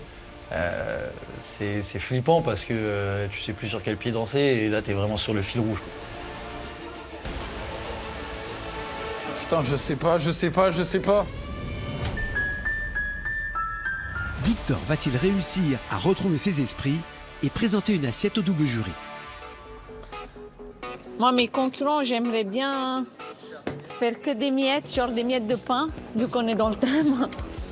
Là, c'est Viviana la guerrière, Viviana la lion. Je vais tous les manger, j'espère. Le pain rassis, ça me plaît. Moi, c'est vrai que j'aime pas jeter. Donc, c'est vrai que même dans mon restaurant, je jette rien. Même les parures de carottes, d'oignons, on les met dans les sauces. On peut faire quelque chose avec tout. Et j'essaye toujours à faire quelque chose avec le pain. Et même à la maison, ma grand-mère, il faisait toujours des boulettes, un peu de pain. Ça me rappelle un peu des souvenirs. Quand j'étais petite, mes grands-parents, ils n'étaient pas vraiment riches, quoi. Ils n'avaient pas vraiment beaucoup d'argent. Donc, les boulettes de viande, c'était plutôt du pain que de la viande. Ça gonfle. Donc, t'as pas faim après. Mais même si c'était du pain rassis, c'était super gourmand. Et cette émotion, c'est exactement ce que je voudrais transmettre aujourd'hui dans cette assiette. Alors, qu'est-ce que tu me fais? Je vais faire comme un steak de pain. D'accord. Imbibé dans un jus de volaille. Donc, tu veux faire comme si c'était une pièce de viande, c'est ça? Tout à fait. Ça, c'est bien. Ça me plaît comme idée. Donc, au fond de l'assiette, je vais faire un condiment persil, ail, huile. Après, je vais faire un steak de pain imbibé dans le jus de poulet avec une garniture aromatique. Je vais déglacer au vin jaune, bien corsé, pour donner vraiment du goût à mon pain. D'accord. L'idée du vin jaune, c'est une bonne idée. Et après, je vais rôtir comme si c'était vraiment une pièce de viande. Le pané est frit.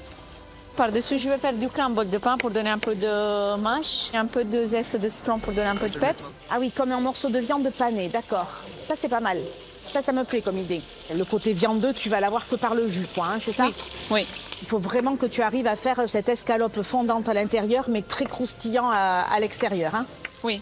Donc après, tu le sers avec quoi? T'as une sauce, un truc, en garniture? Non. Bah, j'ai rien prévu. Je vais rester sur le pain. Non.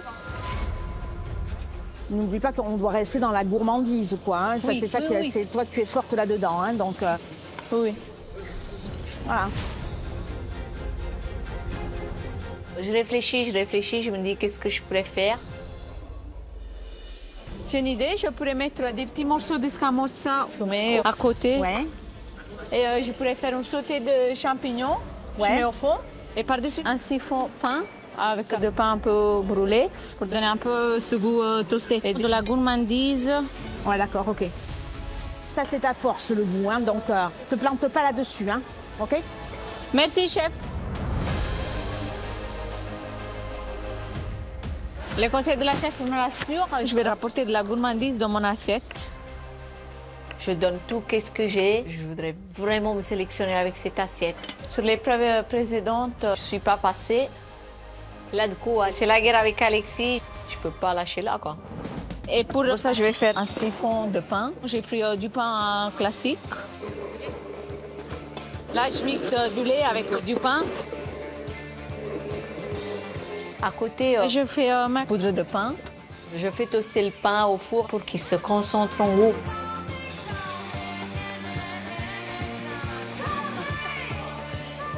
Là, je rajoute de la poudre de pain dans le siphon. Là, je passe au chinois mon siphon.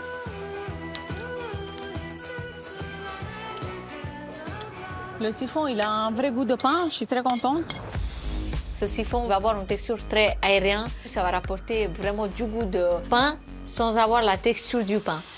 Top Chef, ça m'aide à être beaucoup créative et je sens que je progresse dans mon parcours, bien sûr. Et si je pourrais me qualifier là pour les demi-finales, ça serait génial.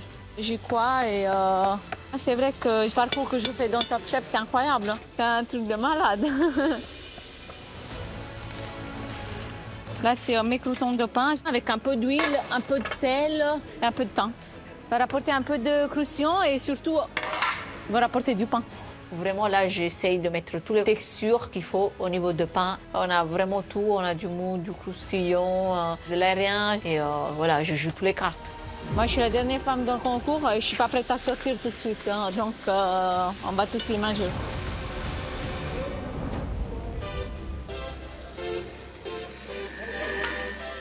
Abou! Ouais, tu ressors par la fenêtre aujourd'hui ou pas? Non, je reste encore. Je me sens chaud là, je suis motivé. Aboubacar, bien qu'il n'ait pas convaincu avec son dessert sur le premier défi, persiste et signe en tentant une fois de plus de se démarquer en travaillant le pain rassis en version sucrée. Moi, je sublime le pain avec un dessert. J'ai l'habitude des pâtisseries et ça me connaît très très bien. On se décide de repartir sur un dessert, encore une fois. Même si ça l'a pas fait sur l'épreuve d'avant, j'aime le dessert. Et je pense que moi, je peux créer cette surprise. Pour ma recette de pain rassis, j'ai pris de la brioche. Et là, je vais la travailler en pudding. C'est une recette réconfortante que j'aime faire particulièrement à mes clients. Parce qu'avant, je bossais dans des hôtels 4 étoiles. Et souvent, il y avait de la brioche qui restait de la veille du petit déjeuner. Cette viennoiserie-là, il fallait pas la jeter, forcément. Et j'avais l'idée de faire des puddings et la mettre au petit déjeuner le lendemain. Ça recite. Là, il faut que je m'impose là aujourd'hui. Allez, à bout. Toi, t'es parti sur quoi? Là, je vais partir sur un pudding avec deux pains rassis, de la brioche et le pain de seigle que je vais mettre à presser. L'un sur l'autre, tout simplement. Et tu vas l'imbiber comment? Bah, je vais faire un appareil à crème prise. C'est sucre, œuf, crème et lait. Et je les mets au four. Le pudding, c'est super bon. Oui, exactement. Ensuite, par-dessus, je vais ajouter une ganache montée au chocolat blanc avec une coupe de pain. Ça, c'est super. Je trouve que l'idée est vraiment bien. Ah, merci, chef. Ah ouais, franchement? Et à celui-là, je vais mettre un praliné de blé avec noisette, vanille et un caramel à sec. Ensuite, il y aura une tuile de pain. Ouais. Et je vais faire à côté une sauce au beurre noisette. Crème, sel. D'accord, ok. Bon, moi j'aime l'idée, la brioche. En pudding, par contre, au niveau des goûts, attention, il faut pas que tu en fasses un truc trop simple non plus. Il manque peut-être un truc dans ton plat. Essaie de chercher quelque chose pour complexifier peut-être ton dessert, d'accord? Oui, d'accord. Tu vois ce que je veux dire? Oui. L'idée du pudding, bon, ouais, c'est un peu attendu aussi, donc il faut qu'il aille chercher un peu plus loin dans ses préparations pour amener une dimension supplémentaire et ramener des goûts autres que ceux qu'on a l'habitude de manger avec le pudding, parce que sinon ça n'a pas beaucoup d'intérêt. Travaille sur les goûts, les textures, sois moderne et ramène un truc en plus, tu vois? Oui, chef. Allez à bout, hein? Ok? Oui, chef. Allez.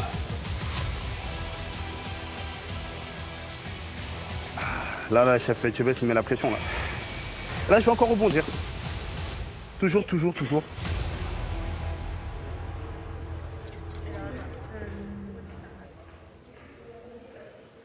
Je pense que je vais faire ma ganache montée au chocolat blanc, façon pain d'épices. Un peu de cannelle, pain d'épices, et de jouer sur ça. Ça va rajouter vraiment une complexité à mon pudding. Je trouve que c'est une bonne idée de rajouter des épices devant sa ganache chocolat pour faire penser quelque part au pain d'épices qui rappelle le pain. Et ça va forcément amener son pudding un petit peu ailleurs. Et ça va marcher. Là, je commence à faire ma ganache montée. Chocolat blanc toujours, dans une ganache montée. Zeste du citron, emporter l'acidité un peu. Là, je mets plusieurs épices à torréfier, anis étoilé, du gingembre en poudre, un peu de cannelle. Ensuite, je verse mon lait chaud. Voilà. Ensuite, je fouette, j'émulsionne. Ensuite, je vais faire une poudre de pain que j'ai mis à torréfier au four. Et là, j'ai incorporé de la crème. Magnifique, vraiment. Très très bon, on sent la cannelle. On n'a pas trop ce goût trop gras en bouche, le chocolat blanc. On sent ces notes de pain. Cette ganache va apporter de l'onctuosité à mon plat et ce côté réconfortant. Ça va être un peu le liant de mon plat. Forcément, quand on va manger toutes les couches, avoir cette mousse, ça va vraiment être très gourmand. Moi, j'aime bien la gourmandise, hein. Je suis quelqu'un de très généreux.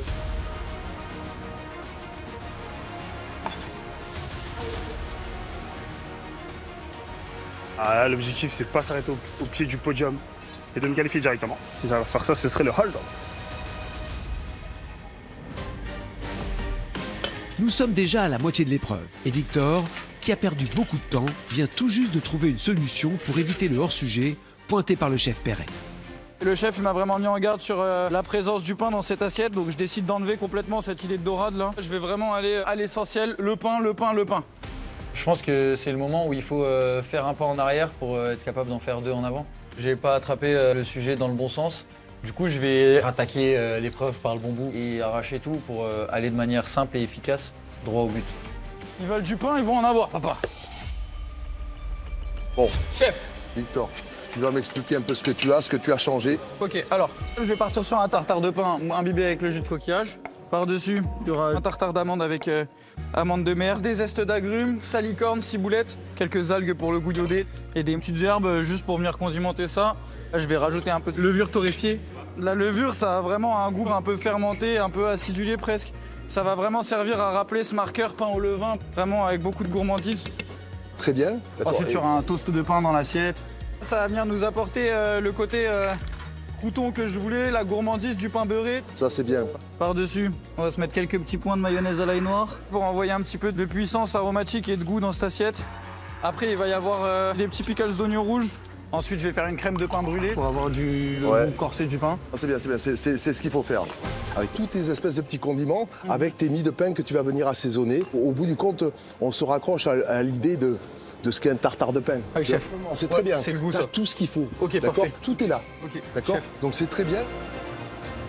J'aime beaucoup cette idée d'un tartare de pain. Le pain est vraiment un sujet central. Et c'est vrai que quand on voit comme ça la petite mie de pain assaisonnée avec son jus de coquillage, très bonne idée. Ça marche. Dans ma tête, ça marche. C'est bon. On y croit. Tout droit maintenant, chef. C'est parti. J'ai du pain sur la planche aujourd'hui, là. C'est que ça. C'est du pain et de la planche aujourd'hui. Là, je lance ma base de jus de coquillage poisson, là. La soupe de poisson que Victor avait imaginée au départ se retrouve finalement dans ce jus de coquillage qu'il agrémente avec des échalotes, oignons rouges, arêtes de dorade, ainsi que du concentré de tomate qu'il laisse réduire. La texture que je recherche, c'est vraiment quelque chose de bien réduit pour bien corser les saveurs et en même temps assez sirupeux pour qu'on n'ait pas un truc dégoulinant qui vienne trop imbiber notre pain.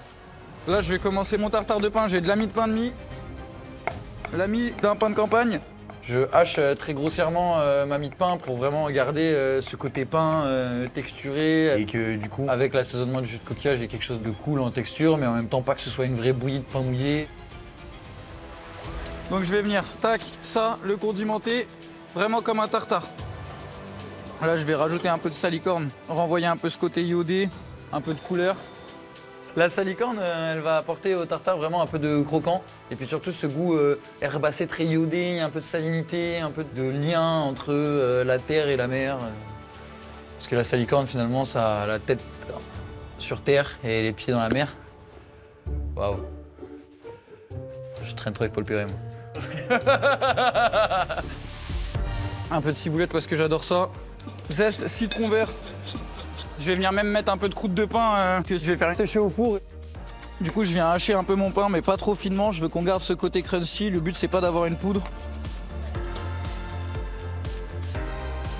Un petit peu de levure torréfiée pour l'assaisonnement. Un trait d'huile d'olive. Je vais venir avec la préparation du jus de coquillage. Je vais venir assaisonner mon petit tartare de pain.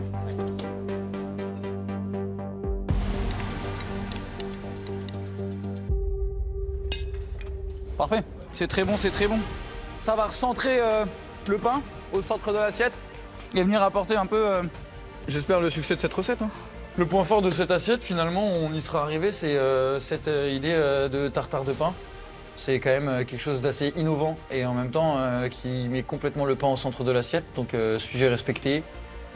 Cette assiette, elle va directement m'amener en demi-finale. Top 3 direct, boum. Et la finale, elle représente l'aboutissement déjà de ce concours et puis de pas mal de choses dans une carrière aussi. Je veux prouver que voilà, je suis capable, que je suis un bon cuisinier, que même si on n'a pas fait 1000 étoilés, même si on n'a pas le plus beau CV, avec une force de caractère et de la motivation, on peut aller là où on a envie d'aller en fait. Allez, attention, c'est la dernière minute de l'épreuve.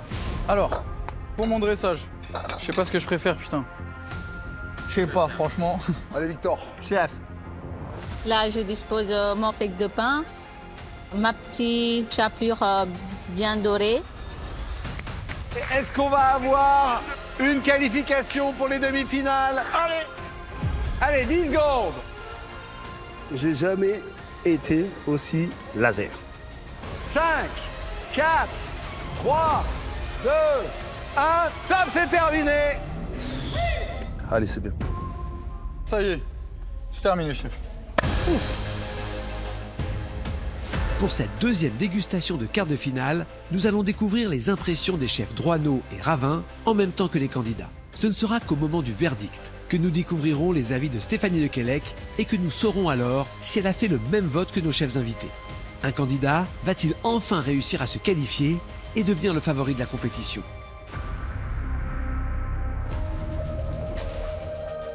Voyons ce que vont penser nos 3 chefs invités de l'assiette de pain rassis d'Alexis.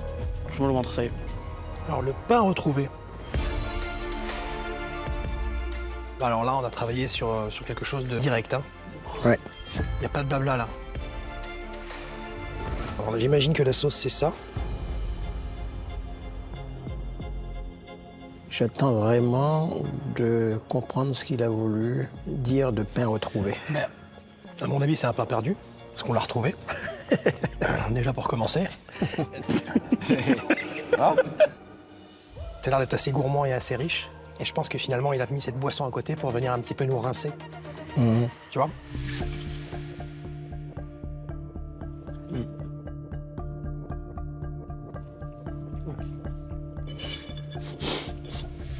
Quand tu vois ce plat arriver, tu as l'impression effectivement d'avoir un pain perdu, un dessert. À la bouchée, tout de suite, je me dis, wow, c'est un plat salé quoi en fait. Non, je m'attendais pas du tout à ça. Et tu sais, ce qui est bien, c'est que souvent, le pain perdu, c'est des recettes ratées. Oui. C'est pas assez imbibé, c'est pas assez... Et là, il a bien respecté. Là, on est dans le pain. Là, il y a une belle surprise hein, quand même. Ah, t'as eu le sourire là de Marcel? T'es bien. Moi, j'aime beaucoup ce plat. Il y a de la mâche, il y a le côté moelleux du pain, il y a le coquillage qui amène à ce côté un peu viandard. Ouais. Mais ça domine pas. Il ou elle, il est resté focus sur le pain perdu dans son entièreté. Et après, il l'a condimenté un petit peu avec cette iode. Tu retrouves toutes les saveurs d'un pain toasté. Ouais. Alors. Et les petits shots.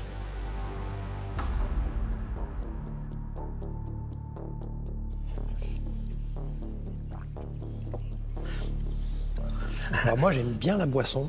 Je la trouve un petit chouï salé. On va voir ce que ça donne ce shot d'eau de pain. Un peu de fleur de sel pour assaisonner, toujours important. Un peu trop de sel, effectivement. Trop de sel. Mais c'est des belles exécutions, je trouve. L'idée de ce plat est incroyable. Bon, allez, c'est bien quand même. C'était mal embarqué quand même. Ouais, non, c'est bien, puis tu t'as pas lâché, c'est bien. Non, je lâche pas de toute façon. Jamais. C'est maintenant au tour d'Aboubacar de présenter sa version sucrée du pain rassis. Pudding épicé, c'est meilleur le lendemain. Bon, il y a un joli visuel. Ouais. On dirait un petit finger comme ça. Moi, je trouve ça très élégant et puis c'est un parfum aussi au niveau du nez. Et ce pain du lendemain réveille un peu toutes les flavors en fait. On va avoir, à mon avis, des jeux de texture doit être assez amusant. Ouais, ça tu vas aller voir les jeux de texture, c'est clair. Allez, on casse. Parfum aussi. Ça craque, on entend, ça craque bien. Mais moi j'aime ça, ce... Ouais. Et après, tu sais qu'il y a quelque chose de moelleux qui va arriver derrière.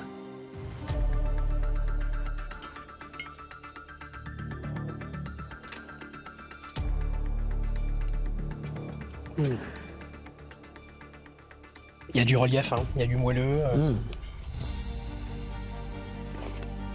Le pain est typé, donc tout de suite ça amène un autre relief dans la dégustation.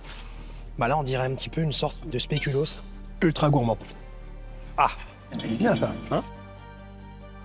Il y a un très bel équilibre. Ouais. Mais pas trop sucré non plus. Non. On dirait pas que c'est du pain. Que c'est des restes. Ouais. Tu sais, on a presque l'acidité d'un pain un peu rustique. Le bon pain, plutôt, dégage parfois des notes un petit peu acides. Ouais. Et là, il a utilisé dans sa crème C'est hyper intéressant. En fait. Non, je trouve ça très intelligent. Ouais. Voilà. La seule chose qui peut manquer, c'est vraiment cette pointe de finesse. Par exemple, effectivement, ce pain-là, ce croustillant, légèrement plus fin. Tu vois, ça aurait été plus fin, ça aurait été mieux. Ah, Franchement, tu m'as fait comme une Harley, ça aurait été vraiment top. Il a quand même une épaisseur qui, en bouche, quand tu le manges, ça déchire un peu le palais. C'est un peu trop, enfin, je pense en quantité, t'aurais pu faire quelque chose d'un petit peu plus. Mais en tout cas, c'est bien, c'est une belle dégustation, t'as fait le job, c'est parfait. Place à la création de Victor et son tartare de pain, improvisé en milieu d'épreuve. Tartare de pain iodé.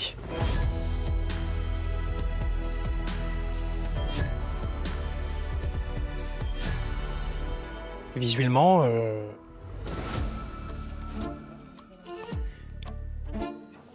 le gourmand, c'est pas toujours synonyme d'esthétique. Oh, j'ai honte. C'est gourmand, Ouais, on sent bien les parfums. Il a travaillé sur des textures, hein, ça se voit. Donc on va attaquer.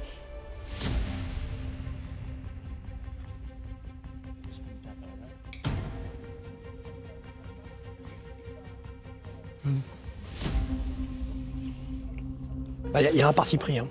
Non, je suis assez surpris par ce plat. C'est une première pour moi, le tartare de pain. Et c'est une formidable idée.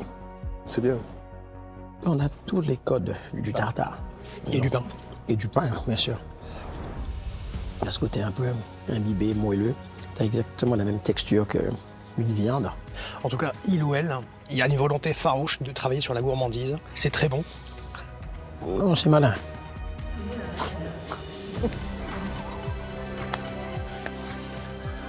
Putain.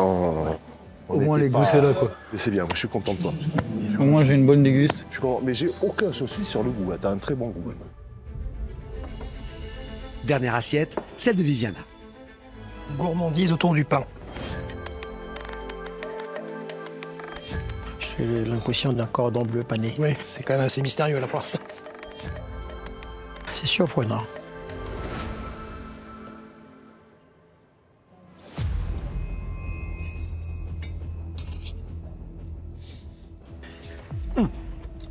On tombe sur des belles surprises. Hein.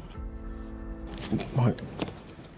Au final, on a quand même un bloc qui arrive, hein, quand même. Il faut dire les choses comme elles le sont.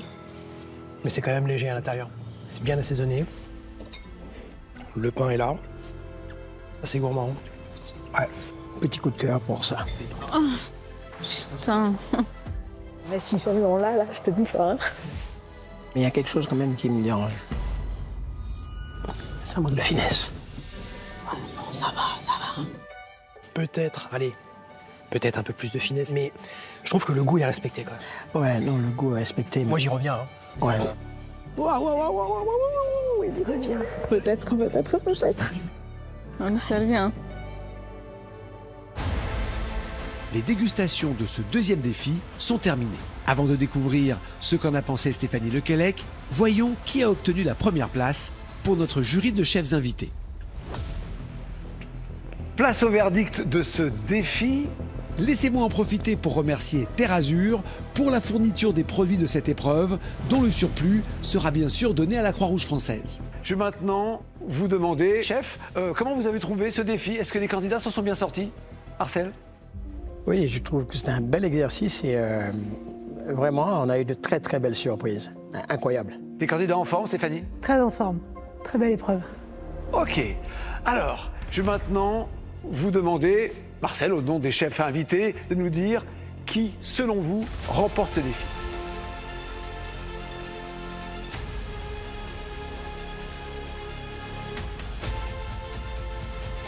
Alors, nous avons choisi le pain retrouvé.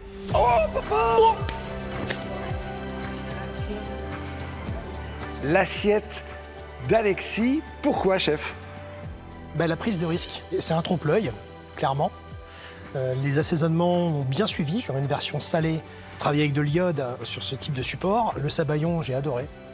L'eau de pain aussi. Enfin, il y avait tout un parti pris et vraiment, on sentait un plat assumé, singulier. Et j'ai aimé cette prise de risque, ouais. Ça fait plaisir. C'est bien déjà. Bravo les gars. Bravo.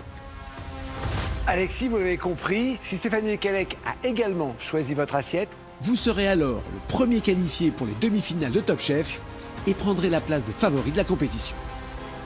Est-ce que vous avez fait le même choix que les chefs?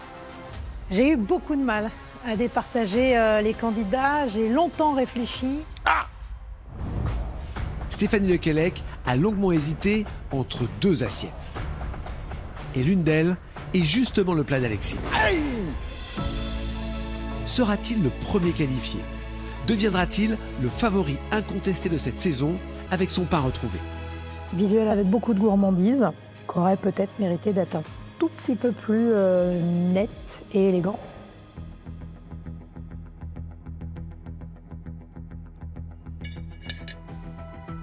C'est très bien joué. Parce que pain retrouvé, bon, il y a ce clin d'œil au pain perdu évidemment, mais c'est vrai que les éléments nous renvoient quand même dans le registre du sucré. Or, c'est un plat salé. Et c'est très bon. C'est hyper régressif, c'est tout ce qu'on attend d'un pain perdu.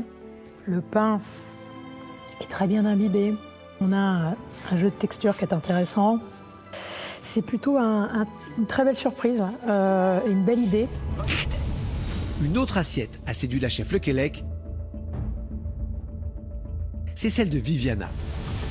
Son steak de pain va-t-il empêcher Alexis d'être le premier qualifié en demi-finale? C'est rigolo.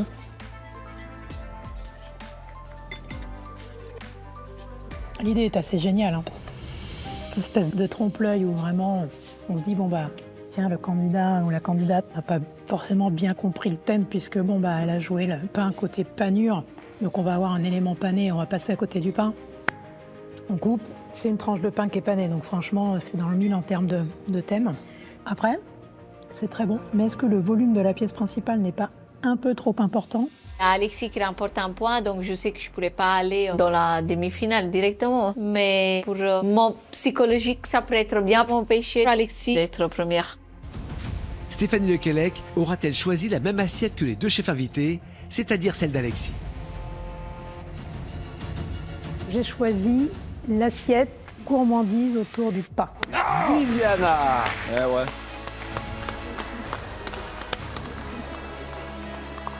C'est pas carton plein, mais c'est quand même moitié carton. Et c'est bien, je suis contente. Ça veut dire que j'ai bien travaillé. Et comme c'est la guerre avec Alexis, je fais barrage, tu passes pas, frère. Nous n'avons toujours pas de candidats qualifiés pour les demi-finales de Top Chef. La balle au centre. Allez, on se finira Chevrotil encore ce soir. Le moment qui arrive est capital. Il ne reste qu'un seul défi. Une épreuve ultime, à l'issue de laquelle 3 candidats se qualifieront pour les demi-finales. Celui qui fera la meilleure assiette deviendra le grand favori de la compétition.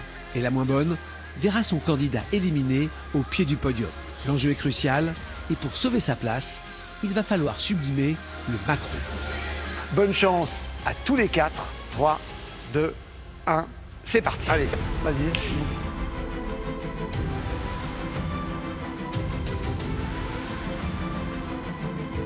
Tout a été hyper serré toute la journée. J'ai gagné un point sur chaque épreuve, mais la preuve c'est que ça n'a pas suffi. Donc ouais, un peu frustré, ouais, mais bon, c'est comme ça. Hein. Donc maintenant, l'idée c'est de continuer à tout donner. Si je termine premier, tant mieux. Je me sens très stressé, avec énormément de doutes. Je me suis tiré la bourre toute la journée avec Viviana. Donc là, c'est moi qui prends la porte, clairement, ça me ferait grave chier. Et il faut surtout pas que je me laisse un peu déborder par ce côté-là.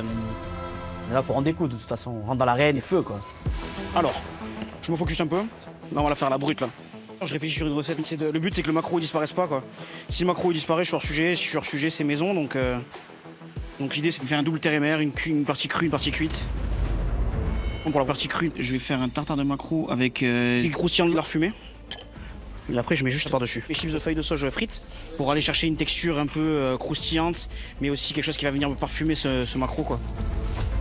Et puis la partie cuite, je vais faire un velours salicorne huître dans le fond d'assiette. Dans l'idée d'une sauce végétale. Et après, je vais avoir le macro grillé à la flamme du barbecue, histoire de ramener le fumé juste sur le dessous de la chair. Et pour finir, je vais laquer mon macro avec un laquage jus d'huître et de la moelle rôti et basta cosy. Ma recette, elle me fait douter, ouais. Ma recette me fait clairement douter. Est-ce que j'ai la bonne idée? C'est toujours pareil. Hein. Moi, j'estime que les dernières chances, le niveau de cuisinier, il change pas grand-chose. Pour moi, c'est une bonne idée qui change la donne. T'as la bonne idée ou tu l'as pas, quoi. C'est tout. Pour son tartare de maquereau, Alexis s'attaque à la cuisson de son lard fumé. Je vais le rendre croustillant et je vais aller chercher le gras fumé qui va se dégager de ça pour assaisonner mon tartare. Ok, maintenant je vais tailler mon tartare. Ce maquereau sera presque au naturel. Je veux vraiment qu'on sente le maquereau. Ensuite, là, je mets persil et sauge dans mon tartare. Un peu de chaque, hein, je veux pas que ce soit trop fort. Le but, c'est de pas complètement masquer le goût du maquereau, quoi.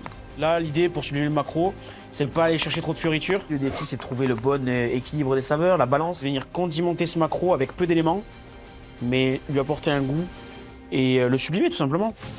L'idée, c'est de pas avoir de regrets. Si je sors là, c'est que j'ai pas eu la bonne idée sur le maquereau, j'ai pas réussi à le sublimer correctement et ça passera à la trappe. Quoi qu'il en soit, Viviana, elle m'a empêché de me qualifier toute la journée. Donc si je sors là, je lui dédicacerai ma défaite. Si Alexis travaille le maquereau en deux façons, de l'autre côté de l'octogone, Aboubacar veut faire voyager les chefs. Pour sublimer le maquereau, je vais faire aguachile. Ça, c'est une recette sud-américaine. C'est un peu comme un ceviche. Ah, les chefs vont voyager directement. Hein. J'aime bien les faire voyager, moi.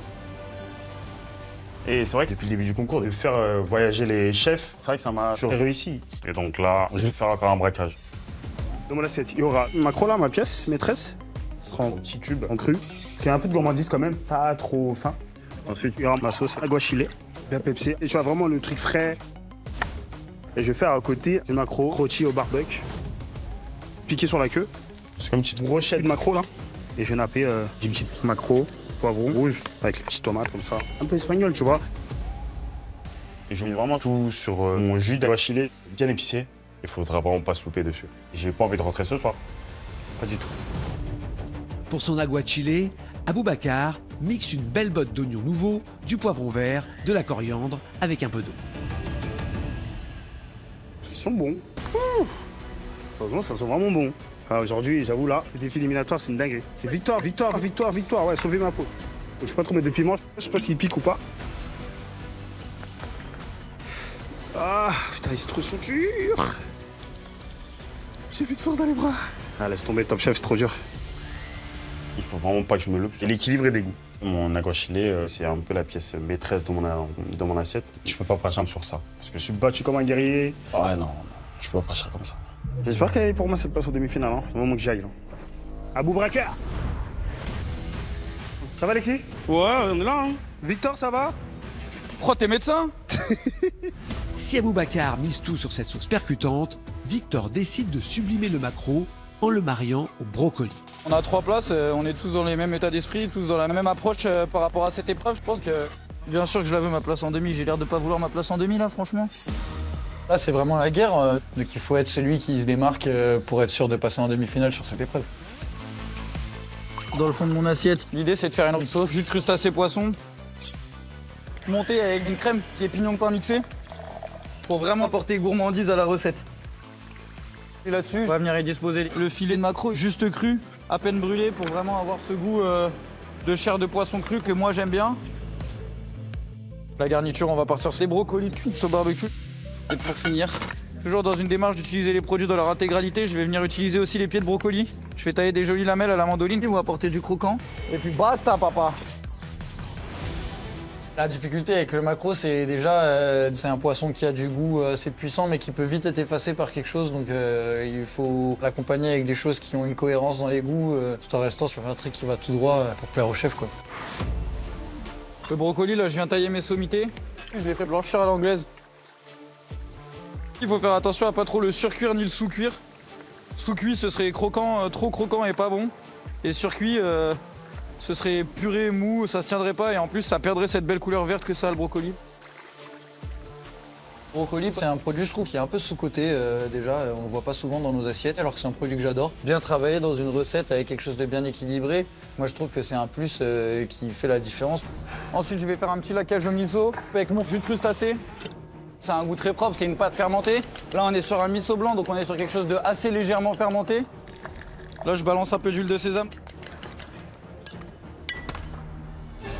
C'est parfait, nickel. Je vais venir badigeonner mes brocolis avec ça.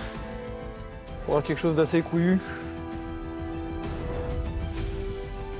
Le miso, ça va apporter une petite touche de salinité, un petit peu de goût en plus. Ça va corser un peu le goût du brocoli, ça rapportera un peu de liant avec le maquereau.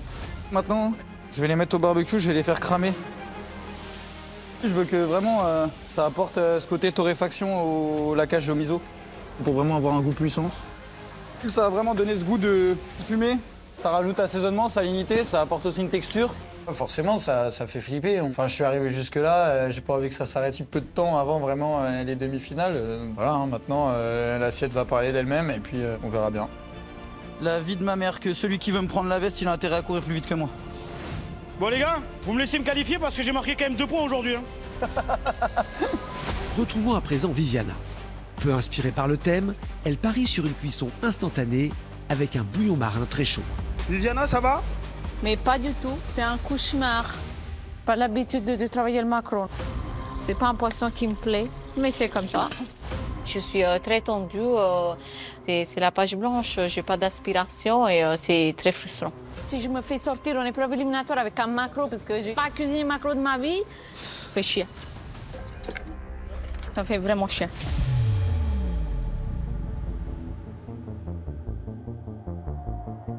Psychologiquement, c'est un coup dur parce que je me dis, je pense pas que moi, Alexis, on mérite ce soir de faire un défi éliminatoire, quoi. Mais ça, c'est le jeu. Je me dis, mets-toi dedans parce que quand même, il va falloir assurer. Là, il faut surmonter ses émotions, il faut aller droit au bout. Donc, je pense que je vais servir le maquereau cru avec un bouillon très chaud, comme ça va un peu se cuire dans l'assiette. Là, je vais travailler le maquereau en sashimi. Je vais le mariner avec du citron, comme ça va un peu se cuire avec l'acidité du citron. Et après, je vais rajouter de l'huile d'estragon et un condiment salicorni. J'espère que ça va rapporter un peu de fraîcheur. Pour finir, je vais faire un bouillon hyper goûteux avec du maquereau, de l'eau de samoile. Comme ça va donner du goût à mon maquereau cru. J'ai beaucoup d'attentes sur le bouillon. En fait, ce qui va changer vraiment mon plat, c'est mon bouillon. Je ne sais pas si c'est une bonne idée, mais c'est la seule idée que j'ai. Donc, j'espère que c'est une bonne idée, quoi. Pour son bouillon, Viviana découpe des carottes, des céleris et du maquereau. Je pense que céleri et maquereau, pour mon sens du goût, ça marche. Je mouille mon bouillon. Je vais rajouter de l'eau de samoile cuit au four. Je pense que ça va rapporter un peu de gourmandise. Là, dans ce bouillon, il faut du goût, du goût, du goût. Il ne faut pas un bouillon fade. Faites un très bon bouillon en 45 minutes. Franchement, c'est très risqué, c'est beaucoup trop risqué, mais je le fais parce que je mets un maquereau cru. Avec une huile dans l'assiette, ça ne se passe rien. C'est le bouillon qui va ramener tout le goût. Donc, si tu as un bon bouillon, ça va être une très belle assiette. Donc, je ne peux pas me tromper sur le bouillon, là. Moi, je mets énormément de poivre. Là, il faut vraiment aller, il faut pousser. J'ai pas d'assiette si je rate le bouillon. Donc, on va goûter. Hein.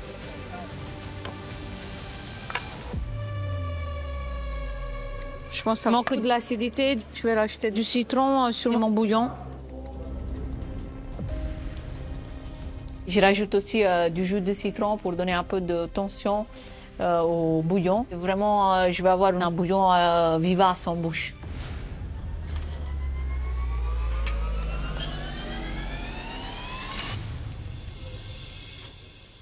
C'est super bon. Ça, c'est ce que je voulais. Mon bouillon, je trouve ça très bien, très bon. Je me dis, voilà, je n'ai pas trop réfléchi au maquereau, j'ai plutôt fait un bouillon de poisson. Par contre, là, il y a du maquereau dedans. Moi, je pense que c'est bien. J'espère que ça va me sauver, quoi.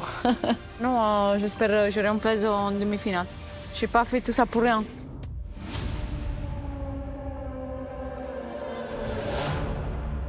Allez, attention, c'est la dernière minute de ce défi éliminatoire. Combien?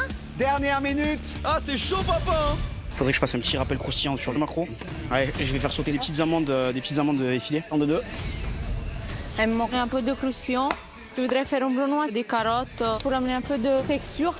Je mets toutes les chances de mon côté, là. On va enfin savoir qui se qualifie pour les demi-finales. C'est ultra chaud. C'est une assiette qui doit m'emmener en demi-finale. Hein. Je suis au bord du craquage, sa grand-mère.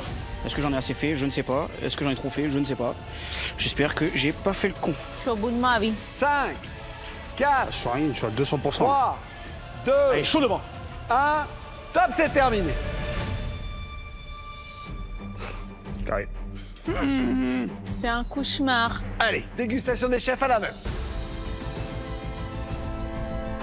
Dernière dégustation, elle est déterminante. À l'issue de celle-ci, nous connaîtrons le nom des 3 demi-finalistes de cette 17e saison de Top Chef. Lors des 2 premières épreuves de la journée, Viviana était plutôt en confiance. Là, sur cette ultime épreuve, finalement la plus importante, elle est particulièrement stressée. On va voir si ça se ressent dans l'assiette. Donc le maquereau. L'essence du maquereau.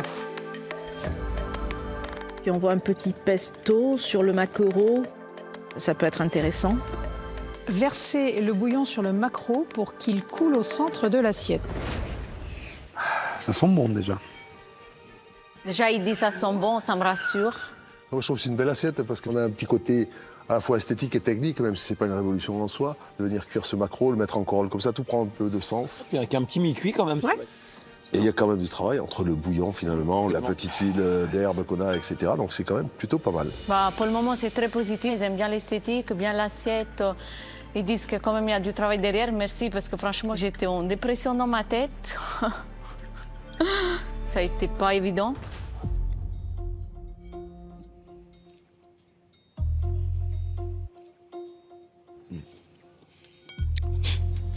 C'est bon? J'aime bien cette petite tension dans le bouillon. C'est-à-dire qu'on n'est pas sur l'acidité violente, mais on est sur juste ce qu'il faut pour garder tout ça en éveil. Ouais, très bon bouillon. J'aime bien le côté un petit peu gras là, de cette huile d'herbe qui vient nourrir le bouillon aussi, qui est quand même de la gourmandise. C'est vrai que c'est agréable de la cuisson du maquereau comme ça, à peine cuite par la chaleur du bouillon.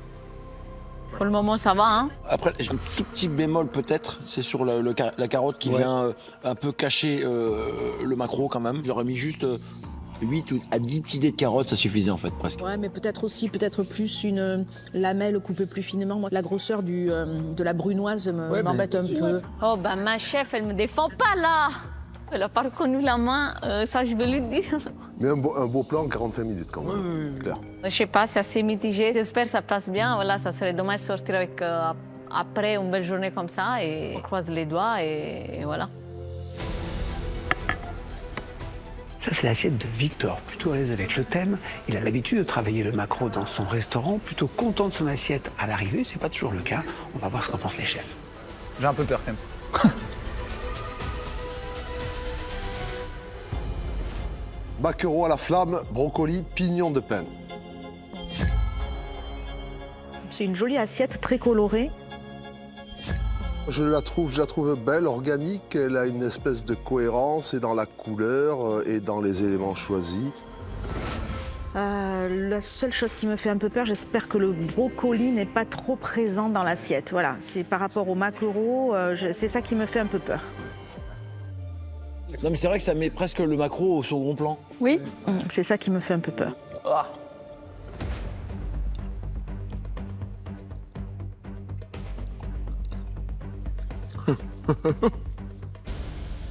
Ça veut dire quoi ça, chef? Le brocoli est vachement bon. Hein. Il est très très bon et puis alors en plus il est tiède. Ouais. Donc il amène une chaleur qui est assez sympa. C'est ça les chefs. Après le maquereau, finalement, tu vois, tu as l'impression qu'il est épais, qu'il va être dur à la mâche et finalement, il est pas si mal que ça. Il est assez fondant. Moi je trouve qu'il est plutôt bien cuit. Hein. Ouais, bien. Ouais, bien. Ça reste une assiette gourmande hein, quand même. Hein. Cette espèce d'arôme blanco de pignon de pain. Qui vient lier ensemble. Mais voilà, il est quand même assez important quoi. C'est ça. En fait, le match, il est magnifique entre le brocoli et la sauce. Mais du coup, tu te demandes presque ce que le maquereau vient faire dans l'assiette. Avec un retour comme ça, je me doute qu'on n'est pas loin du hors-sujet quand même, j'imagine. Mais en même temps, j'ai une bonne assiette, donc dans l'idée, c'est plutôt apprécié. On croise les doigts que ça suffise pour les demi, ouais. C'est pas une assiette qui gagne, c'est peut-être une assiette qui reste. C'est maintenant au tour d'Alexis et son maquereau cru et cuit. Oh, quel enfer, Seigneur Dieu. Maquereau à la flamme, lard fumé. C'est plutôt net, c'est assez élégant.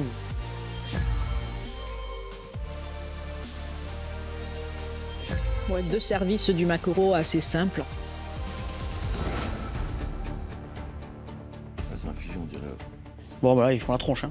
Oh là là. C'est alors une première assiette très épurée. Trop épurée? Très bien faite parce que sinon, ça peut être une déception. J'ai hâte de goûter. J'espère que j'ai pas été trop simple dans mon assiette. On verra.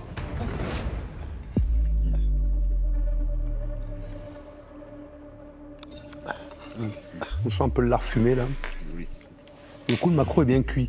Là, je me suis appliqué. Hein. La cuisson, On n'est pas sur du cru. Tu vois, on n'est pas juste brûlé en fait. Hein. J'aime bien cette texture d'amande comme ça justement qui vient contraster avec le moelleux du maquereau. Ça c'est j'ai pris les conseils de mon chef Glendiel. Il m'a dit attention les textures, attention les textures. Je les ai rajoutées à la dernière minute. Tiens, goûte ta petite feuille de sauge, elle est bonne, bien feuille de sauge bien croustillante. La sauge apporte quelque chose. Bon, ils ont l'air de prendre du plaisir quoi qu'il en soit. Mais je trouve qu'il y a une belle harmonie, c'est joli. Et on a 2 très beaux petits plats de maquereau qui sont, je trouve, un bel éloge au maquereau. Oh. Là aussi, Baro, en 45 minutes, il y a du travail, c'est ciselé, c'est précis à chaque fois, c'est bien amené. Hein. Et tout arrive à exister. Ouais, avec justesse, bravo. Bon, bah, je suis content. J'espère que ça va passer, tout simplement, même si c'est la 3e place, je la prends là. Je suis stressé, mais bon, bah, j'ai tout donné quoi qu'il en soit et j'ai pas de regrets. Ne reste plus maintenant que l'assiette d'Aboubacar et son aguachile pimenté. Aboubacar prend beaucoup de risques avec cette assiette en mariant des saveurs mexicaines et le maquereau, mais depuis le début de la compétition, il se sort de toutes les situations, surtout les plus difficiles. Alors peut-être que ce sera à nouveau le cas maintenant.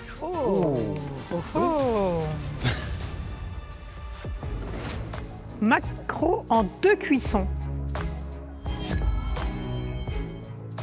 Quelque chose quand même. Ouais, c'est joli. Ouais, c'est une assiette qui fait son petit effet quand elle arrive. Hein. C'est assez rigolo cette petite brochette. Ouais, avec la queue. Ouais. Elle est assez osée, elle est assez animale.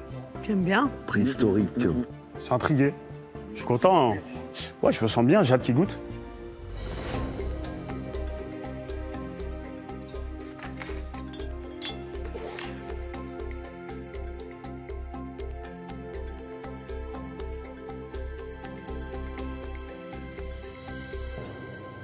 C'est violent.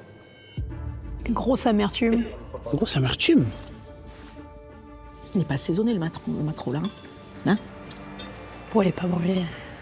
Il y a du mal à la mastiquer. Il n'y a pas de cuisson. Hein. Oui. Beaucoup de déséquilibre là quand même. Hein. Entre un maquereau qui est un peu fade, qui n'est pas assaisonné du tout. C'est dommage, moi j'aime bien le bouillon. Ouais. Ah, moi je le trouve très agacé, moi. Moi, pour moi c'est un peu trop. Non, moi je trouve que ça dénature complètement le maquereau. Ah, mais il me plaît bien. Mais moi aussi. Merci, chef. Effectivement, on a un bouillon qui est hyper marqué, mais quand tu t'appliques à prendre la bonne proportion de bouillon avec le morceau de maquereau et que tu viens mâcher tout ça, tu viens t'écraser le maquereau, tu essaies de mélanger en fait ton maquereau en bouche avec ce bouillon, finalement ça passe bien.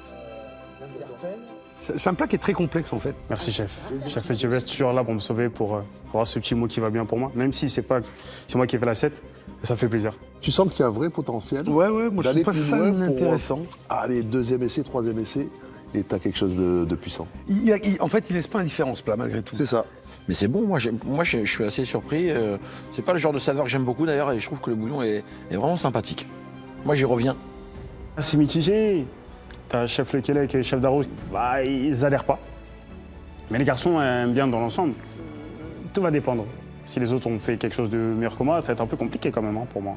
Ça va être chaud. Les chefs vont maintenant annoncer quelle assiette les a le plus séduits, propulsant son cuisinier en demi-finale. Et quelle assiette entraînera une sortie définitive du concours. Ces quarts de finale ont été particulièrement disputés. Et nous allons maintenant connaître le nom des 3 demi-finalistes de cette saison de Top Chef. On va commencer par l'assiette classée numéro 1 par les chefs. Celui ou celle qui l'a réalisée prendra la place de favori de cette compétition.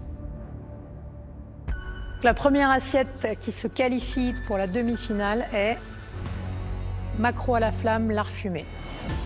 Yes. Alexis, premier qualifié. Je suis super content parce que je me qualifie en premier. Je bats Vivi sur cette épreuve. On se tire pas la bourre parce que je finis devant elle. Et je me qualifie pour les demi. Je suis le favori. Et à partir de maintenant, je deviens dragon. Je souffle. Il y a du feu qui sort. Le deuxième plat, il s'en est bien sorti aussi. C'était une belle dégustation. On a pris beaucoup de plaisir.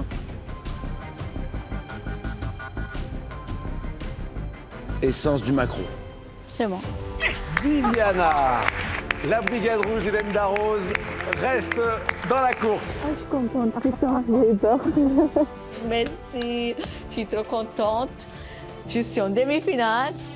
Aboubacar, Victor, vous l'avez compris, l'un d'entre vous va se qualifier également pour les demi-finales. L'autre va quitter définitivement la compétition. La troisième assiette qui se qualifie, c'est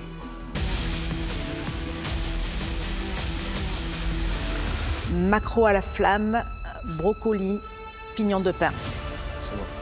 C'est Victor qui se qualifie.